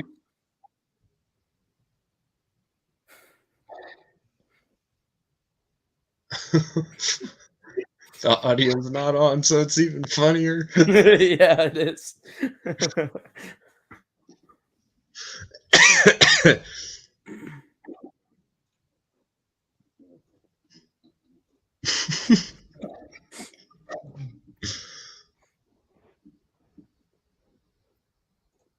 Is it just mute Yeah. forever? Okay, all right. Let me describe this. Descriptive audio for the podcasters. There's a Wait, flame. you can't hear it? No, I No. can't. What? There were some subtitles that I'm not repeating. Why can't you hear it? I'm sharing the window. Hold on. Man, without audio, it's not that funny. Come Well, on. it was It funny. was kind of funnier. Yeah. Really? Also share audio. Yeah, I should. Bruh. It got canceled. Sam dares them. Share tab or screen instead. It's copyright. Star Wars is copyright. Oh, I gotta go to bed soon. If you want, we can just do a two-parter, bro. We could go through this pretty quickly. I mean, it's Okay, let's just do that then. I'll show you guys like later on if we go on Discord or something. all right. Man. Yeah, I'll be in Discord. No, you Alright. will, Barris. You're into deep, bro. It's like what, 7 a.m. for you? Yeah, bro. I'm Oh, gonna man. die soon. Where are you at? Where do you So live at, there's UK. Barrett? UK. I live Nice. in London, yeah, like in the middle. Gotcha. Nice. I've been to London. Nice place. What about you? Yeah. I was Yeah. born in Scotland, north of England, so yeah, been over Nice. there quite a bit in the UK. You were born in Scotland. Can you do Yeah. a Scottish accent? I'm kidding. I love. Wait. You've asked me about this before, haven't you, Brady? You gave me. You told me about it. Yeah, I lost my accent when I was 7. Moved to the US, lost the accent. show that, If bro. you look at old family videos, I have the accent. It's this little kid. Yeah, Americans made fun of my accent, so I adapted and joined them. I joined their side of the force. Wow. Understand you, bro. Bro, I was born in Germany, bro, and people made fun of my accent too when I first moved there. Oh yeah. When did you move from Germany to London? 5 years ago. You like it there? Yeah, it's good. It's a bit depressing, but it's good. Nice. All right. So Here's where Vima's an idiot and wanders off into an alien planet without her mom. Yeah. The That's audio pretty much drama. it. The audio drama for this part is really funny, if I remember right. Yeah. I think so. Yeah. Vima's voice just sounds really funny to me in the audio drama. But I do appreciate that the audio drama does add new scenes, like between Yes. the panels and new dialogue. It's great. Mhm. It's expanding universe. It is. So the issue starts off with Nomi just staring off into nowhere, thinking, contemplating, meditating, and Vima runs off chasing these giant lizard things that are bigger than dogs. And she's just playing with them, but she's able to use the Force to not get eaten by it. When she gets too close to the pond, the dark side pond, that is clearly bad, and the gators, they attack her, the dark side alligators, and then here's my hot take: Nomi Sunrider uses her Mary Sue powers to protect her child. There, I said it. I don't really mind. I'm not the biggest fan of Nomi. I'm not gonna lie. Sam, just love- wait till later, Sam. She gets much Yeah, no, I better said that in the words. earlier. I said that Yeah. earlier. Like I haven't read everything, but right now I don't really care for her. I love Nomi Sunrider. She is fantastic. Her character, fantastic. Trauma, not that wasn't fantastic, but it developed her a lot. It made her into who she needed to be. Exactly. Brady's hardcore. The Everyone last needs a issue little I enjoyed And she lost the forehead. backstory there. This one I didn't enjoy as much because it just kind of comes too easy. Now, she is not as bad as Rey is because she actually has character. We get to see her. We get to read her thoughts. We get to see the temptations there. We even get to see here she gets flashbacks to whenever Ender would leave. It almost feels like this is almost like a new series. She feels like- has the hair. Look, Yeah. it was a choice. What is wrong with her? The hair's crazy, is. bro. It was probably the customs of the planet. Look at his hair. That's a stupid Does he have a custom. braid? I think so. Oh yeah, I'm rocking with that. I'm gonna have to cosplay that. You should. Just braid this all You have out. the hair Oh for yeah. it. Yes, sir. So she's reminiscing of the past, and she knew the responsibility that Ender had as a Jedi, and so she's like, should I do this? Should I not do this? And so she sees Master Thorn contemplating a lot of things, and then what do you Sam? What do you think of this opening? Compared to everything that we've seen so far, it's pretty weak. Okay. It's definitely not the most eventful. I do have like things in these comics that I like. One of them is coming up. It's the ship. How they explained that, I thought that was really cool. But yeah, I mean it's an alright opening. I also like that we see the ship arriving with forgot the dude's name, the Twi'lek dude. Todd Oh, Denita. Tanita. Anita, yeah. But Really cool. yeah, All right. those are my thoughts on it. Brennan, what do you think of the opening? I think it's pretty solid overall. One thing I don't love is Nomi's got like this crop top here, doesn't she? Kind of like this green like crop top thing. I didn't love that look for the character. I've always felt Nomi's more of a sophisticated character, so for some reason I don't think she'd wear something like this.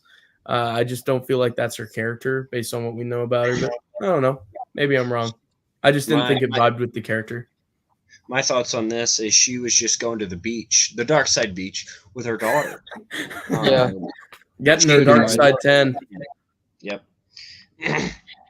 Also, I wonder with her hair, maybe she left her clippers at home.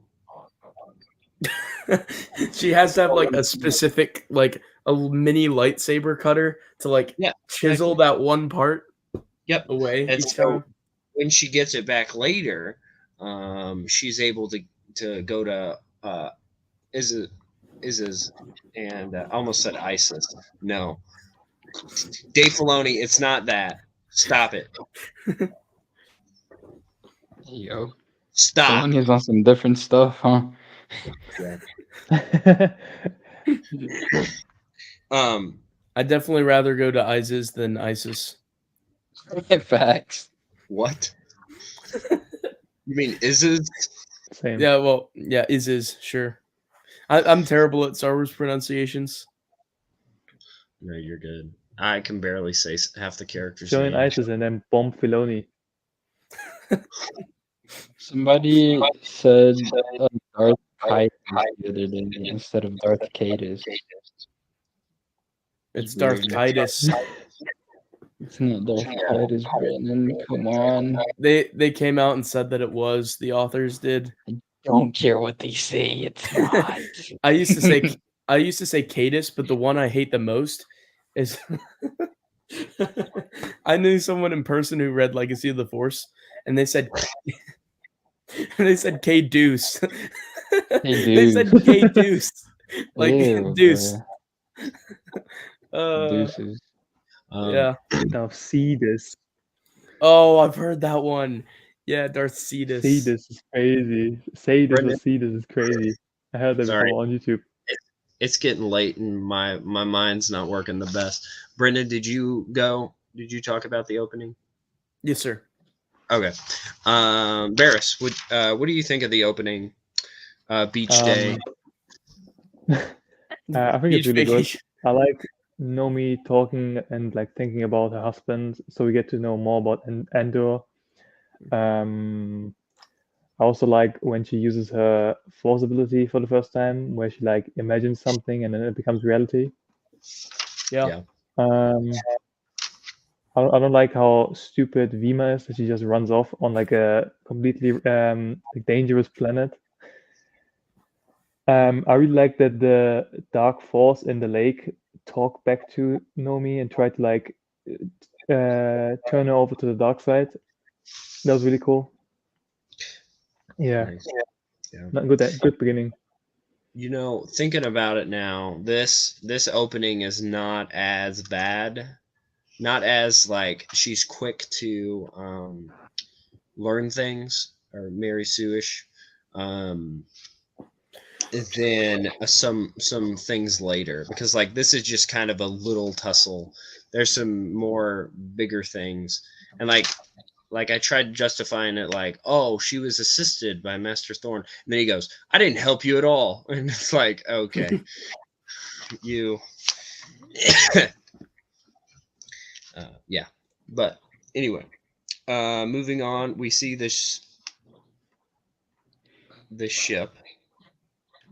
Nothing we'd see in Star Wars. It gives me the vibes of some of like the early Marvel comics. Yeah, for sure. see The that. 70s run.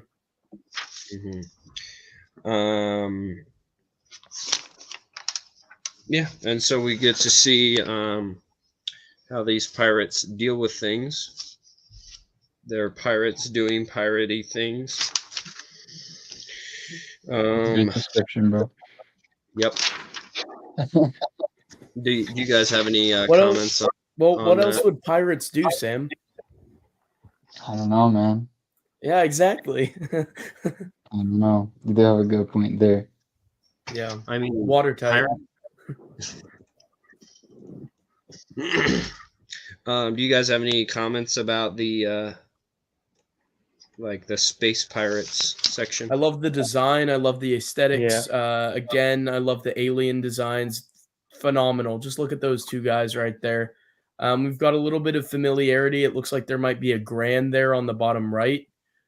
Nope, down, yeah, right there. It looks almost like it could be a Grand.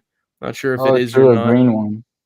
Yeah. It might be. It looks like three eyes, maybe. Maybe it's not, but It's very alien. Grand Veronian, bro.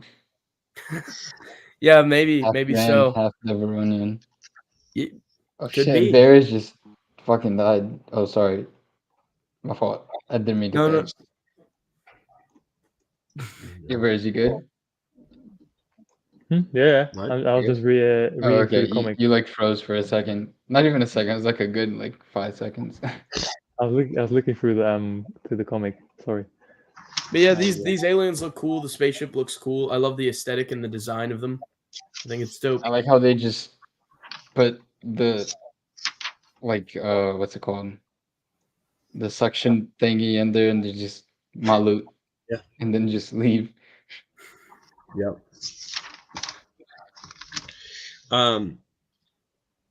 We get a cut then to Nomi, 3D, Osh, and then Tatsunita shows up, and he is riding on Master Thorn. Our boy. Yep. 3D is being repaired. And then they are talking about the upcoming threat, the Freedonad Uprising,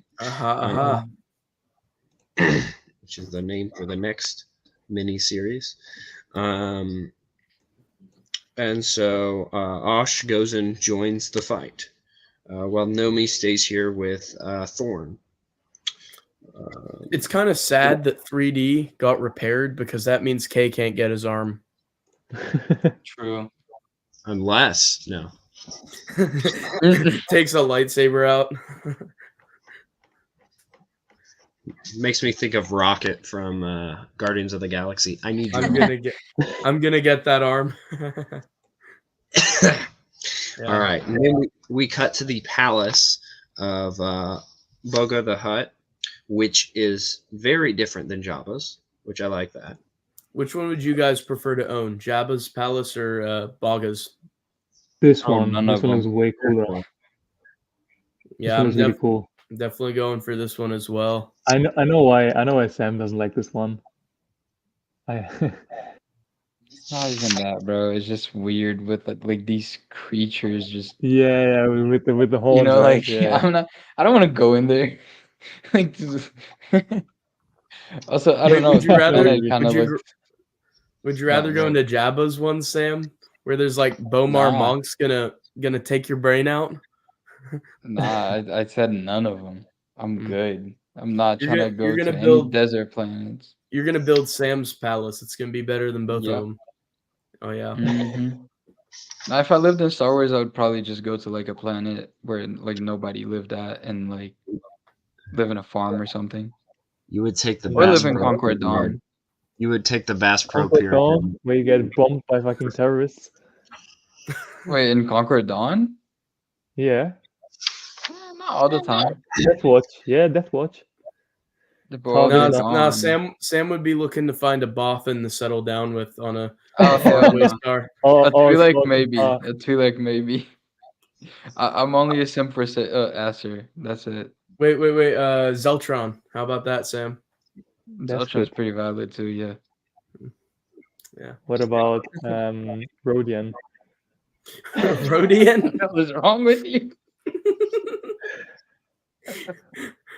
What about Quarren? That would be a good one. What about Mon Calamari? Sushi. Wow. Freaking What about too hairy, bro. I'm good. Leave that for Corn. Yeah. All right. So back to the issue. We see the inside of Boca the Hutt's palace, and he has one of the pirates that he had captured previously owes him some debts. He's like, actually, you're gonna get me those crystals.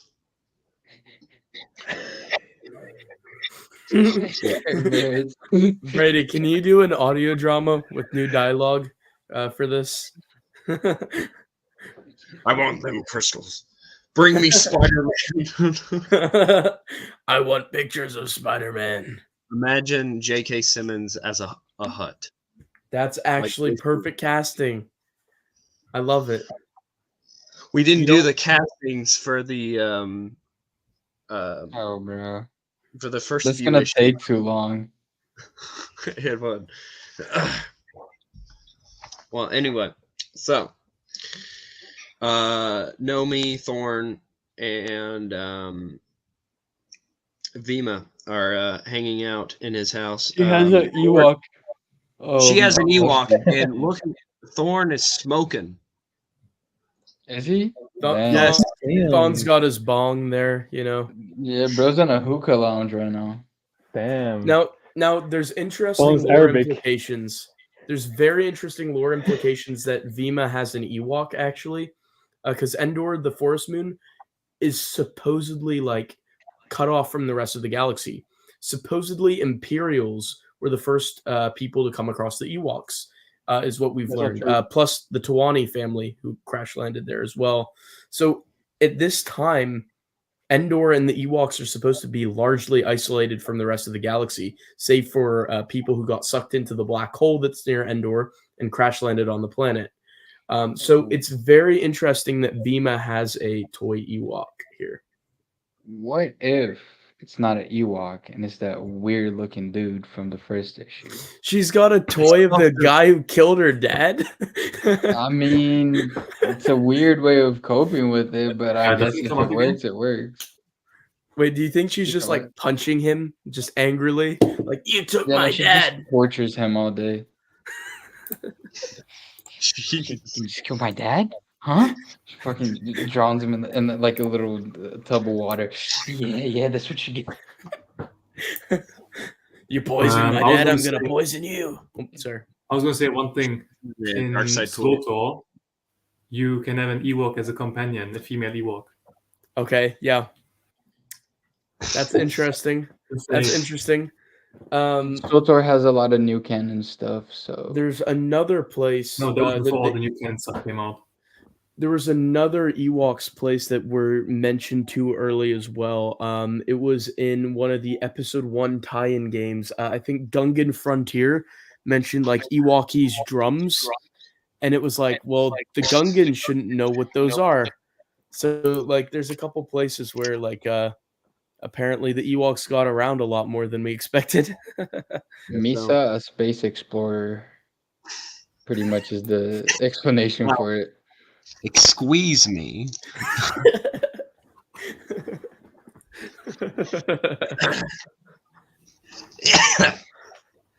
So this comic honestly goes by very fast. It's pretty fast paced at this point. Nomi and Thon go to explore, go on a walk. Basically, she doesn't want to be trained. So he's like, all right, we gotta go here. And then Boga the Hutt's like, I want them. Give me the crystals. Let me pet my dinosaur. And then he kills a dude. And then he's like, I want pictures of Spider-Man. That is the end. Sam, what do you think of issue number 5? Not 5, 4. Pretty meh, in my opinion. The only thing that I really like about it is the big bug ship. Yeah. Whenever I saw it, I was like, what the hell is that? And then I started reading the stuff. I was like, oh, okay, that's kind of cool. Brennan, what did you think of issue number 4? Yeah, it's fine. All of Tales of the Jedi is good in my opinion, but Beast Riders and the Saga of Nomi Sunrider, I think, are the weakest arcs. I think it just gets better and better. Freedom Net Uprising, so good. Dark Lords of the Sith, so good. Sith War, amazing. Redemption, great. Yep, beautiful covers too. I've got a couple up here, framed as well. Up there, beautiful covers. It just gets better and better. I've said it several times, but this is setting the stage for stuff to come. But it's the weakest of Tales of the Jedi in my opinion. Yeah. Brennan, quick question for you. Do you think that Golden Age of the Sith and Fall of the Sith Empire is better than these two arcs? I think so. Okay. 1,000,000%. A lot of people, for some reason, hate them a little bit. I think these people are kind of Veach purists because since Kevin J. Anderson was the only one who wrote those prequel ones, they're like, I don't like that for some reason. But I think they're so good. I think they're better than these two. They're very underappreciated, I think, in the fandom. I think great art. Some of the problems with the prequel ones is the handling of the Daragon brother. They just kind of put him in charge and they're like, you are my apprentice. And it's like, okay, like, where's this going? And then he dies. And then it's like, oh, okay. It kind of didn't go anywhere with that character. Right. Wait, it's Gavin Jory, right? Yeah. Okay, I reviewed all of Tales of the Jedi on my channel, like issue by issue a while ago, and throughout the entirety of that arc, I kept calling them Jav and Gory on accident. Yeah, but yeah, I think those prequels are better. Did you like those, Sam, as well? The prequel ones?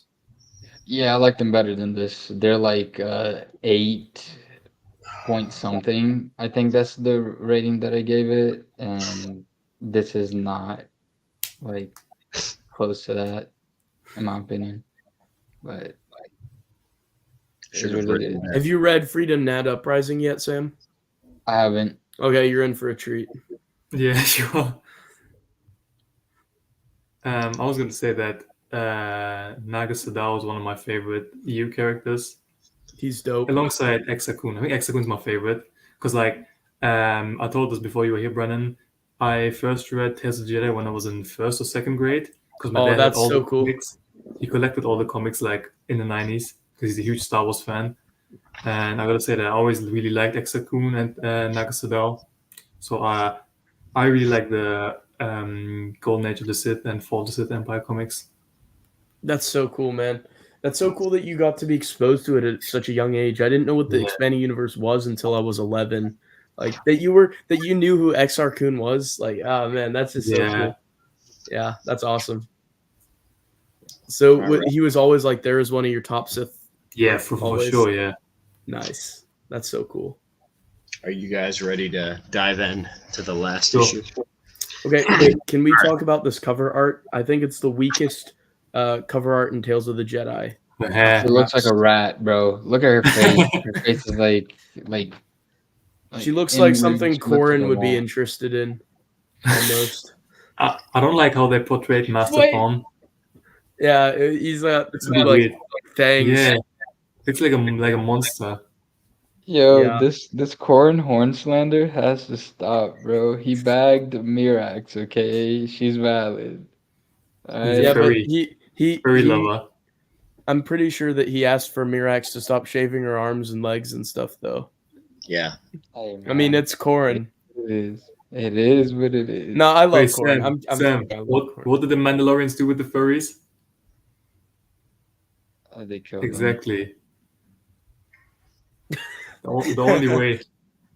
Listen, man. When Corin finds out about the history of what the Mandalorians did to the Cathar people and to other furred races, he's gonna just like single-handedly take on all Mandalorians.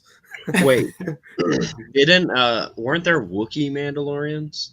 Yeah, there was. Yeah, but There they're was also in the Neo Crusaders, yeah. and Okay. in the Knights of the Old Republic comic book, there was a Togorian Yeah. Mandalorian as well, There's which is interesting. Yeah, go on. Sorry. Which is interesting because they like mass murdered the Cathar. So it's interesting that another cat feline species would like join the Mandalorians, knowing what they've done to others. But I don't think they did it because they're furries. I think they did it because it was a Republican planet. That's why, and it was like in their way. Because there were like so many aliens in the Neo Crusaders. Because they did that with like different species, also, not only furred species. No, even humans, and like the Mandalorians weren't even humans themselves. Like Mandalore, the Ultimate, was a Tong. Yeah. Tong, yeah. The Tong are so cool. I love their design. They come out later in Tales of Jedi, right? They what? They appear later for the very first time in what's it called? This one, the very first one of Sith War. Yeah, I think that's where we first saw them, but they're not called Tong yet, are they? We just learned that that's their name later on. I don't think they call Tong there yet. No, you're right. Yeah. Oh, look at Brady. He's ready to go slice some furries. Ew, that helmet. That is not my canon. That is not certified EU. I'm they don't slice furries. Fandom. Blonde hair, blue eyes. They don't slice furries, bro. What? You said blonde haired, blue eyes. I'm one of those Mandalorians. I had it just in case we had a load of Filoni. Wait, Brennan. Yes, sir. Are they called Tong the first time in the Republic Commando comics? No, comic books. The book. In the game, it might be there. Oh yeah, KOTOR. Yeah. Yeah, or KOTOR.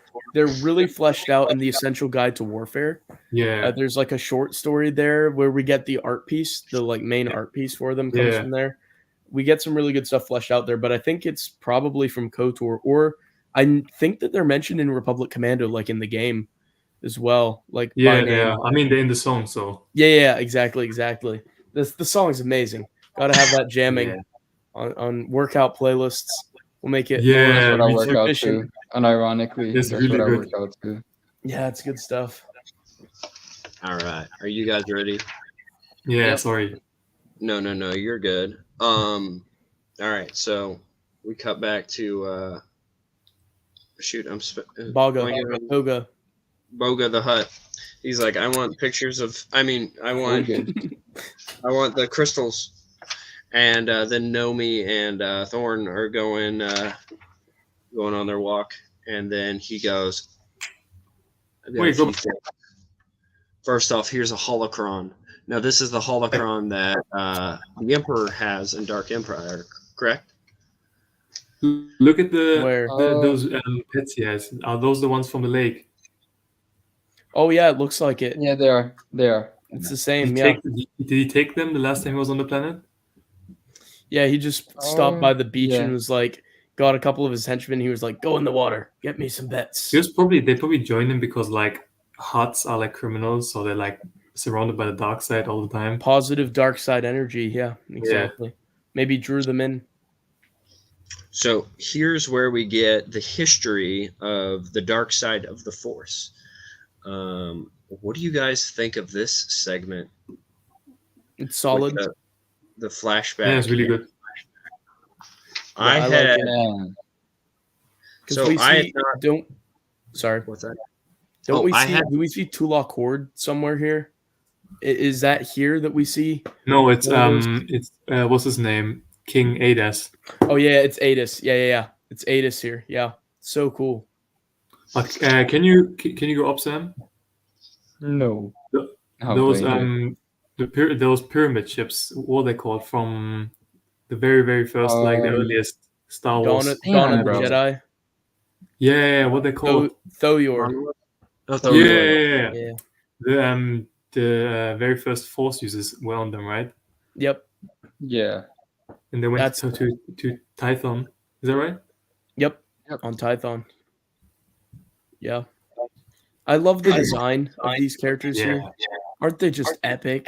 That looks nothing like Star Wars. It looks like some fantasy game. Yeah, exactly.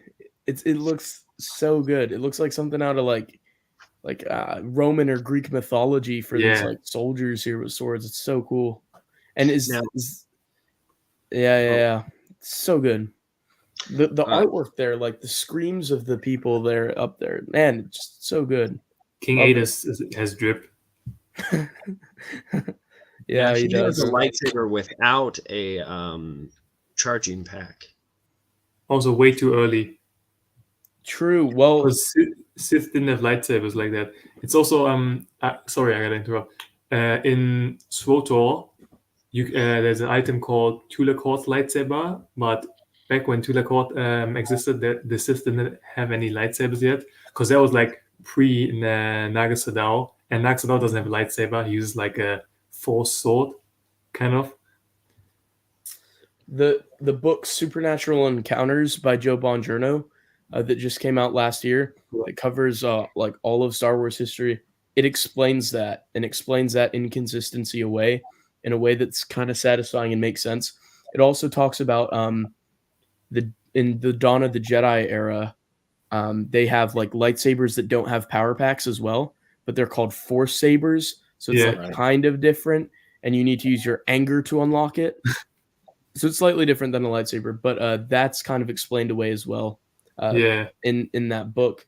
So it kind of tries to smooth over it because, like Barris said, a bit of an inconsistency there with that lightsaber. Forgotten about that, but yeah, the book. Well, I can't point at it because it's off camera, but Supernatural Encounters up there. Yeah, I read a little bit of it. Yeah, it's good stuff. It like tries to smooth over it, which I appreciate. All right. So, anyone else have any comments? Do y'all like Ood Banar? Do you like his design? Banar? Yeah. Yeah, he's really cool. He's just tree Jedi. I just love him. Oh wait, is it Banar? Yeah. But he's not a tree Jedi. There's another one. There's one tree Jedi.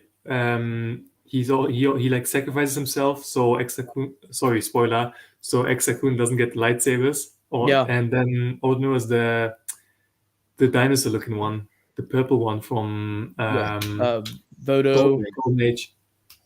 Odan. Yeah, but that's not him, right? No, that's not Odan. This is Ood Banar here. Oh yeah, Ood Banar. Yeah, okay. I love his design. Brady had said that, like, he asked if this is the holocron that they have in Dark Empire. I'm pretty sure it's Vodosius Bask that they have in Dark Empire, no? Yeah. Ood Banar appears in Dark Empire because because of what he does with Exar Kun, he's like still there. So he's in Dark Empire, but it is a boss holocron that they open up in Dark Empire. Yep. Yeah, I was like, am I tripping? Like, because I could have sworn I remember it not being him. Now, it didn't have additions added into it. That's not how holocrons work, do they? Like, I don't know. Like, you have a vastly inconsistent portrayal across the expanded universe material. We know that there's several different kinds, like Jedi and Sith holocrons are vastly different for storing information. And anything that feels weird, I think we can chalk it up to like it's a different kind of holocron, to kind of smooth over it. There's, I think, a lot of different portrayals for holocrons in the EU. All right. Well, does Quaid have one holocron with all the Sith Lords, or does he have like several ones? Yeah. See, I think he had one. They seem to all be coming out of one, but it would make sense that they all had different ones, right? So it's just kind of a weird thing. He probably took it and then put them all onto one. Yeah, he took them from lots of different drives and like downloaded them onto the same file. But there's never been a holocron like that before. Oh, it's a different type. Yeah. So we see Nomi contemplate. She's like, I won't pick up a lightsaber again. Looks like she's contemplating jumping on the cliff there. Me when Brady talks about Andor. When she thinks about Andor. But he's saying pick up the lightsaber. She's like, I won't because of what happened before. And then the Hutts show up, and then the hut is destroyed. 3D does survive. He gets out of there. Again. Not again. He's like, I'm gonna head out. And then they show up, and she's like, oh no, we have to escape. And he's like, well, actually, you're going to fight, or you're going to die. I listened to the audio part of this with my wife, and she was like, this dude's intense. Is he a bad guy? And I was like, no, but he's just intense. He's just like, she couldn't see the pictures. So I was like, he's like a rhino Jedi. I love his species so much, but they've got the most confusing spelled name ever. It's spelled Tchuukhai, and it's pronounced Chukthai. Chukthai? Yeah, Chukthai. It's spelled really weird, but they're like almost extinct. We learned in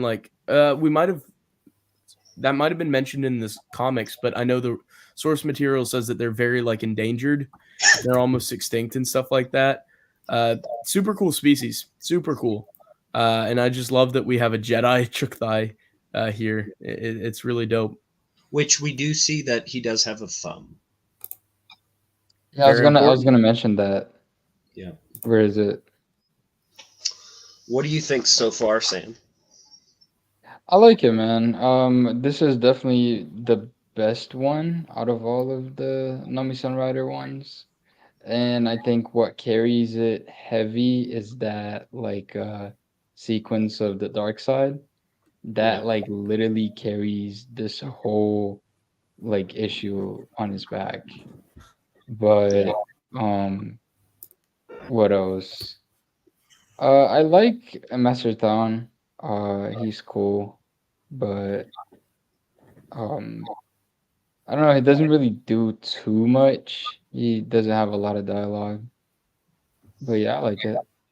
It's cool. Right. No, Brennan, he doesn't speak a lot anyway, so if he speaks, that's like a blessing. Yeah. What do you think? Also, I think he kind of wants Nomi to do something on her own because she's already gifted and she has great potential, and he doesn't really need to show her anything. Yeah, absolutely. I feel like Thawne's holding back here. Thawne could have this whole thing done and dusted, easy peasy, lemon squeezy. He could have this all cleaned up, but he's like Baris said, he's letting Nomi take care of things, letting her come into her own, discover her powers. This is like Sam said, the most solid stuff from the arc, I would say, other than the iconic and your death. Even though it's a bit anticlimactic for me, that's probably the most iconic stuff there. And then also the Thawne twist that Thawne's the master, and then this stuff. This is all the best stuff, I'd say, from Tales of the Jedi, the Saga of Nomi Sunrider. Love the art here. Looks phenomenal. Glad to know that Chukthai have opposable thumbs so that they can, pick stuff up, I guess. Yeah, handle a lightsaber, exactly. I really like this, and it's setting things up well for Freedom Net Uprising. With Nomi getting more powerful, more confident, more self-assured. Really good stuff. And Thawne, for me, is probably a top 5 Tales of the Jedi character. I just love him. Really? Yeah, he's up there. Top 5 Tales of the Jedi, at least, I think. Although I don't even know about that, because Exar, Ulick, Kay, Kratos are also in my top 5. Thawne, but then Master I'm forgetting. Vodo. You can't Yeah, Master Vodo. I can't. I'm snubbing Vodo. Yeah, and Silvar's good. Nomi. Nagasadal. Nagasadal. Well, I'm screwed. Yeah, I don't know. What Yeah, about Uru? Uru's dope. He's just like a brain with elf ears. Odin Ur. Oh, see, yeah, another great one. What's the other Jedi called from Golden Age? He looks like a Mehmet Nadil. Yeah, he's so cool. Yeah, very also cool. Empress Theta. And Silvar's cool. Yeah. The Daragons are. I like the Daragons. And then who are the twins? The Ketos or the cousins? The Ketos are dope too. Got a question. Do you think the Golden Age of the Sith and Fall of the Sith Empire would have done or been received better if it was labeled Tales of the Sith instead of Tales of the Jedi? It is kind of Tales of the Sith, though. Yeah, I was thinking about it. It is kind of Tales of the Sith, isn't it? Yeah, I mean, they would be cool if we got a whole different series on just Tales of the Sith. Which they just say Tales of the Jedi Sith, Tales of the Jedi Sith, you know. But there's few Jedi which are really important in the story, so yeah, like main characters even. Yeah, I thought that issue 0 was maybe the most solid issue of Golden Age. I love the art in it, and it introduces Oda and he just is so cool. He's so cool. Isn't there also a hut there? Yeah, the nice? Arba, the nice hut. He's the only good hut we ever encountered. That was so cool. True. He gets done so wrong, bro. You guys prefer Golden Age or Fall of the Sith Empire? For me, I slightly go to Golden Age, but I love Fall of the Sith Empire too. Golden Age. Yeah, Fall is better because it has like all the big battles. Yeah. Battle meditation. I don't know. I like Golden Age. It has you said you love Naga, right? Yeah. Yeah, so Naga shines probably. He has more time to do stuff in Fall. I like the rivalry between Naga Sadawa and Ludo Creation in Golden Age. That one's really good. That's good stuff. And it's Marka Ragnos who's like overseeing them, right? Yes. Yeah. The manipulation it's funny from Naga Sadao. Sorry. The manipulation with Naga Sadao and the siblings, I like a lot. Where he in the ice prison and stuff like that, and he's playing them so that he can get the upper hand against Luke. Oh, it's so good. Yeah. So good. Yeah. Also, I was going to say that Marka Ragnar's design in Sith War is completely different than the one in Golden Age. Yeah, like he looks like so like human like. Yeah, it's weird in Sith War, and he looks like a Sith pure blood in Golden Age. Yeah, I prefer the Golden Age, of course. Me too. Visual discrepancy there for sure. I'm with you. Golden Age appearance for sure. I like my Sith purebloods. Yeah, me too. Also, they changed Naga Sadao's story in Golden Age because they had a story for him in Tales of the Jedi. So like before Golden Age and Fall of the Sith Empire came out, and then they kind of changed it in. They did. Golden Age, because I think they called him like a Sith priest or something who was fighting against the Dark Jedi. Like I don't know, it was just weird. Yeah, they changed his backstory there, and they changed some of the stuff with like the origin of the Sith from Tales of the Jedi to those as well. But then that got retconned again with like source material and the schisms and stuff. But I just find the like origin of the Sith so fascinating in the EU. It makes sense that it's complicated, right? Because like for such an evil like entity to exist, it feels like a lot of events have to transpire to like lead to that occurring. Yeah, so I just agree. Like that there's like more like it's a little convoluted, you know? Yeah. You guys okay? You guys ready to hop back into this? Yeah, sure. Yeah. All right. Let's finish it up and let you go to bed, bro. Master Thorn gets captured by the thugs, and they get the crystals and they get everything they want, but power of greed takes over them, and they're scuffling, and this opportunity opens where Nomi can go in and basically kill all of them. Christ. It looks like, or a bunch of them. And then, yeah, she fights them, and then that's the end of it. They kind of they reflect upon it. They talk about that the very darkness that would snuff out the light of the Jedi. You know, we have to stop it. What do you guys think of the rest of? I think Sam should go first, since he's still with us. So wait, Sam, you like Andor? You like Cassian? The podcast listeners. Cassian Andor. That's your favorite. I was going to say something. Okay, go ahead. Yeah. It's funny how Jedi Master, one of the best ones, just gets captured so easy by the Hutts. I mean, of course he did it on purpose. It's just funny. And like Nomi doesn't even think about it. Yeah, Nomi doesn't even realize it's like a test. Yeah. Right. Which he does explain that I didn't help you at all, except for pushing her to that extent. Yeah. There's the meme panel of her yelling. Wait, Sam, you like Andor? That's what you said. If I said. Yeah. Wait, what? We Brady said Andor. that's what you said a couple minutes ago. Yeah. Yeah. Yes. You like Andor? You said Andor. The first 3 episodes are better than this.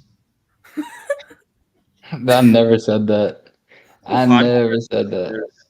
I haven't even seen Andor, so I can't comment. I'm never People gonna like see that, it. Brennan. Yeah, I'm never people gonna like see that, that. bro. Don't watch it. It's not great. I've not watched any Disney canon since 2019. It feels like being like a recovering alcohol addict. Like, yeah, I've been 5 years sober. You only watch Mando season 1? Brennan. Staying strong. Wait, what'd you say, Bryce? Did you watch Mando season 1? I did not know. I did not. I heard it was no, good. Don't do that. Don't do that to yourself. Don't watch Mandalorian. Don't watch Kenobi. Don't watch Andor. Don't watch Bad Batch. I have like. Don't watch Book of Boba Fett, please. You have enough there. You don't need anything else. Yeah, I don't need Honestly, Brennan, you're like an inspiration, bro. And I was so proud of myself whenever the whole thing with Ventress was going on. And I literally had no idea, bro. I had no idea what the hell was going on. I had to like ask people, like, what's this whole drama about? And I was so proud of myself. I was like, yes, like I finally did it. I don't care. You were like, it doesn't have a hold on me anymore. Pretty much, bro. So, Sam, what do you think of the finale of this issue and of this miniseries? It's alright. Okay. First arc is definitely like way better than Nomi's arc, and it's like shorter too. I feel like they should have spent 3 issues on that arc. Yes. And this could have been done in two issues. This could have been done in 1. Know? Yeah, honestly, bro. Yeah. Had like 4 big Uli Keldroma issues and then 1 Nomi Sunrider. Like, I don't even find Baga that interesting. Like, Arba's way more interesting than him for like Hut. So like, we could have cut all the stuff exploring Baga and like, or Boga, and like really like condensed it, like you said, into only like 1 issue. Like, there's a lot of kind of filler stuff with the Hut, but reskinned pretty much. Yeah. He's not different. With different he's just Jabba. If Jabba wanted to find pictures of Spider-Man. Also, I was going to say that if you compare, like, spoiler alert, if you compare Uli Keldroma's character building and story arc to Nomi Sunrider's, it's like so much bigger and there's so much more going on. Like his fall to the dark side, him losing his force powers, all of that is so much more than Nomi's. And I feel like Nomi's in Ulik's shadow because she like he has his own arc, and she's basically just in his arc. She doesn't really have an own arc after this. Yeah, That's interesting. Yeah, I mean, he definitely has a lot more to change in his character than she does. So like we spend more time like setting her up, but then we spend, like you said, infinitely less time with her following, which is really weird that then they spent more time setting up her than Ulick if they were gonna always use Ulick more than her. That's kind of fascinating.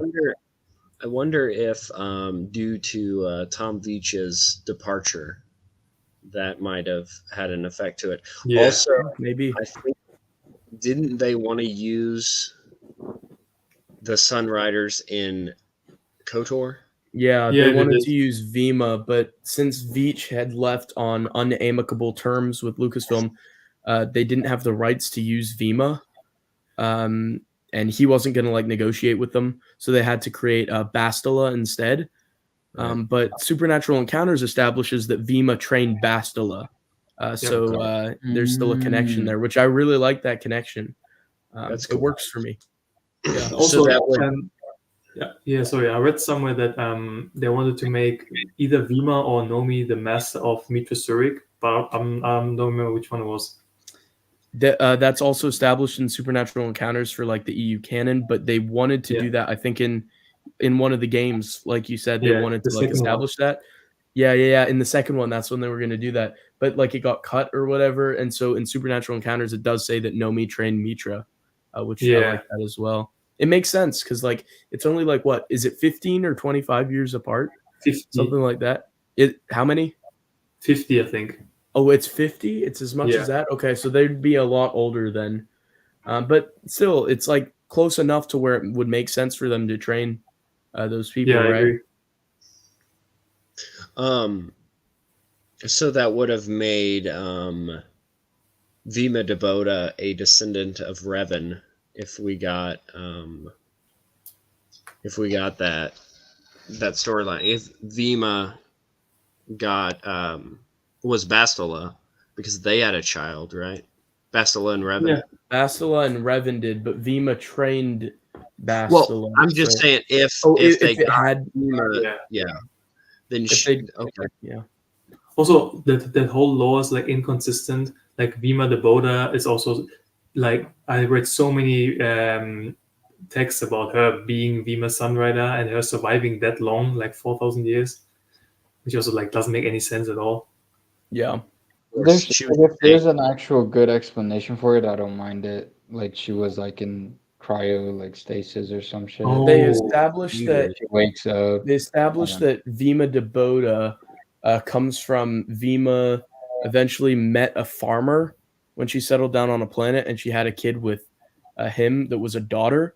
And then there was a long line of Debotas who were powerful in the Force. So, like in some of the Clone Wars reference material, it mentions that there were like Debota Jedi around, and Vima Debota took part in the Clone Wars. She was alive for during the Clone Wars, so the novel Skywalkers mentions her, but she like exiled herself during the Clone Wars, basically. And Obi-Wan comes across her when he's making his way from Paulus Massa with Luke to deliver him to Tatooine. He stops on Nar Shaddaa first, and he runs into Vima Debota on Nar Shaddaa, and he knows that she's a Jedi. And Vima says, "He's the light, he's the future." And she says something like, "I see a future with him," or something like that. I will be a part of his future. In the Skywalkers novel by Abel G. Pena, Obi-Wan like feels sorry for her, and he thinks, if I ever leave Tatooine, I'm gonna have to get her because her mind is going, but she's still a Jedi at heart, or something like that. And then he leaves to Tatooine, and then she's just there all that time, and then Luke finds her in Dark Empire. Is this Skywalker or is this Lone Wolf? Sorry, it's Lone Wolf. You're right. Yeah, it's Lone Wolf. Yeah, my bad. I gotta read that now. Man, Lone Wolf's so good. It's way shorter than Skywalkers. It's in the back of Skywalkers. So like, here's my Skywalkers. So with Skywalkers, Skywalkers is all the way to here. So Skywalkers is this part of the book that's way bigger. Then Lone Wolf's like this little part at the back. It's really good. It's really good stuff. I think I have the. I have the this copy. Nice. The Matt Wilkins copy. Matt Wilkins. Boris, do you know Matt Wilkins? No, I don't. Okay, he's a YouTuber, and Yeah. he got a lot of people into the expanding universe. He reviewed Yeah. the entire EU and like released it or in chronological order, and then he reviewed What's his it name? in its entirety. His name's Matt Wilkins. He's got about 8,000 subscribers, and you'll probably find this maybe funny because you like Naga Sadao, but he's famous for his mispronunciations of character names. What does he call him? Because he's from Louisiana, so he's got like that deep Southern accent, and he calls Naga Sadao Nagger Shadow. That's how he says his name. Nagger is crazy. That. Yeah, it's always crazy. He also says like Talone Karad and Callistia.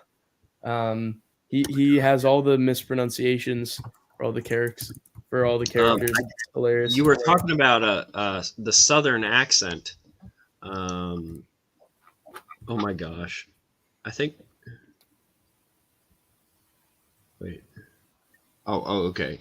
I saw a private chat thing, and I was like, wait. No, I see it. Is it Varys's? Yes, it was Barris's. That was a while back. I saw it. What was I gonna say? Oh, Southern accents. Okay, in the audio version of these comics, there was this one dude that he was one of the guards, I think, of Iz's. Yes. And he was talking in like a deep Southern like accent, and I was like, "What is this?" And he also mentions bathtubs.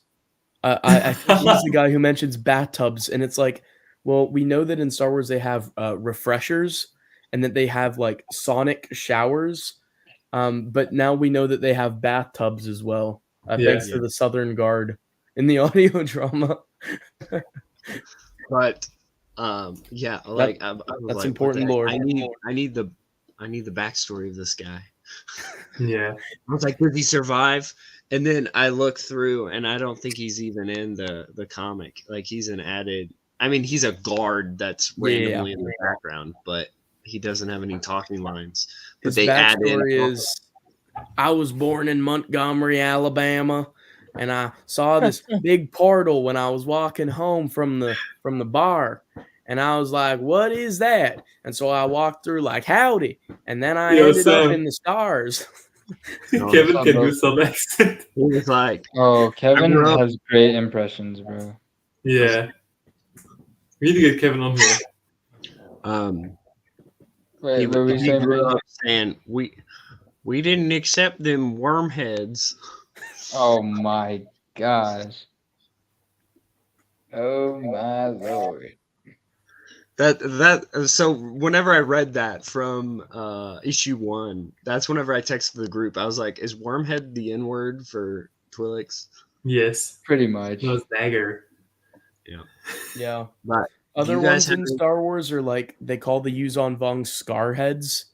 Yeah, which is also like offensive. They also call Twi'leks wormtails as well sometimes. Clanker for battle droids. Yeah. There's another one that I'm forgetting. That's also there's a slang. The Chandra fan are called rat face in one of the short stories. Someone has some people have slang that's offensive about the expanded universe, that it was never canon. That's wrong. Yes. But anyway, do you guys have any final thoughts on this? We gotta rate it. Okay. For me, it's a 6 for the Nomi Sunrider arc, and like a 7 for the Yulet Kadroma arc. Okay. Brennan? Beast Riders 8.5. Nomi Sunrider 7. Okay. Varys? Beast Rider is 7, and this is 5.5 for me. Oh no, 6. Okay, this is 6, and then Beast Rider is 7.5. Yeah. Okay. All right. I'm probably gonna say. Oh, this is hard. I gotta stay low because I'm gonna rate the other one 10 out of 10. Oh yeah, me too. Same. But I would probably say that I'm trying to think what my ranking were for my other things, which we have to do a ranking video for. But I'm probably gonna say that the first two was maybe 7.5, and then the Nomi ones were a 7. I think we're pretty close. I think what makes Nomi lower is that it comes almost too easy for her without the assistant or the guide. Like if they said, like if her master was like, oh, or she was like, hey, did you help me? And he goes, the ways of the Force are mysterious, or something like that. Like I'd be like, yeah, like you did fantastic, you did great, but he helped, and it would have built upon that battle meditation type thing. But yeah, so that's where I would rank that. Do you guys have anything you guys want to plug? Channels, pages, anything like that? Battlefront video coming. Ooh. 2 of them. All right. I have one thing to say. Smasher Pass into a video. When we review the next one, so what's it called? Oh, not the next one. When we review Dark Lords of the Sith, I have this one, which is a special edition, black and white comic. Yes, I love that one. I've got one of those too, I think. I made a video about that on my YouTube channel a couple months and it has ago. these illustrations of yes, they're so good. I love them. They're so good. It's like, and the whole comic's in black and white too, which is really cool because you can like see what the sketches look like. Yeah, it's really good.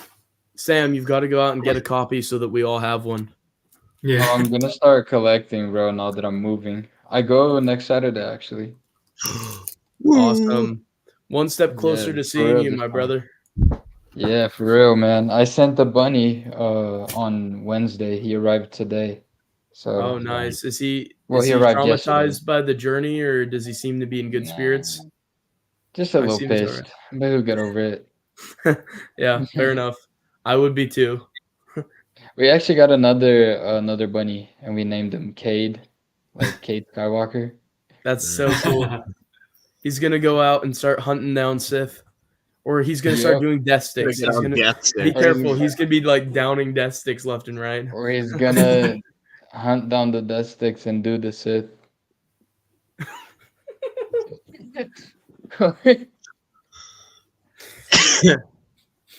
Well, thank you all for watching. Wait, may I plug one thing, Brady? Oh, yes. Brady and I have a video on my channel next week that we're going to record on Monday. Finally. So excited about that. Nice. Hopefully our voices will survive. Yes, and I'd like I'll talk to you after this, Barris, but I'd love to have you on my channel at some point. Talk about the Star Wars EU too. Yeah, we find something. Yeah, absolutely, it would be fun. And I also have a video about comics coming out tomorrow, hopefully. And I'm always posting. And yeah, thank you for letting me plug. You're welcome. Yeah, same. Thank you, guys. For joining me. Thank you to Scott and Marcel for joining as well. They got off, it seems like about an hour ago, 2 hours ago. Pretty much. Oh my gosh. This was a 4-hour stream, bro. We haven't done one of these in a long time. Yes. Why is it with Tales of the Jedi we always go long? I don't know. They are great. So good. They're like back, bro. Yeah. So good. Also, we keep yapping, bro. Yeah. Well, thank you everyone for watching. Thank you for watching on YouTube, podcasts, whatever you're on. But thank you everyone. Y'all have a good night.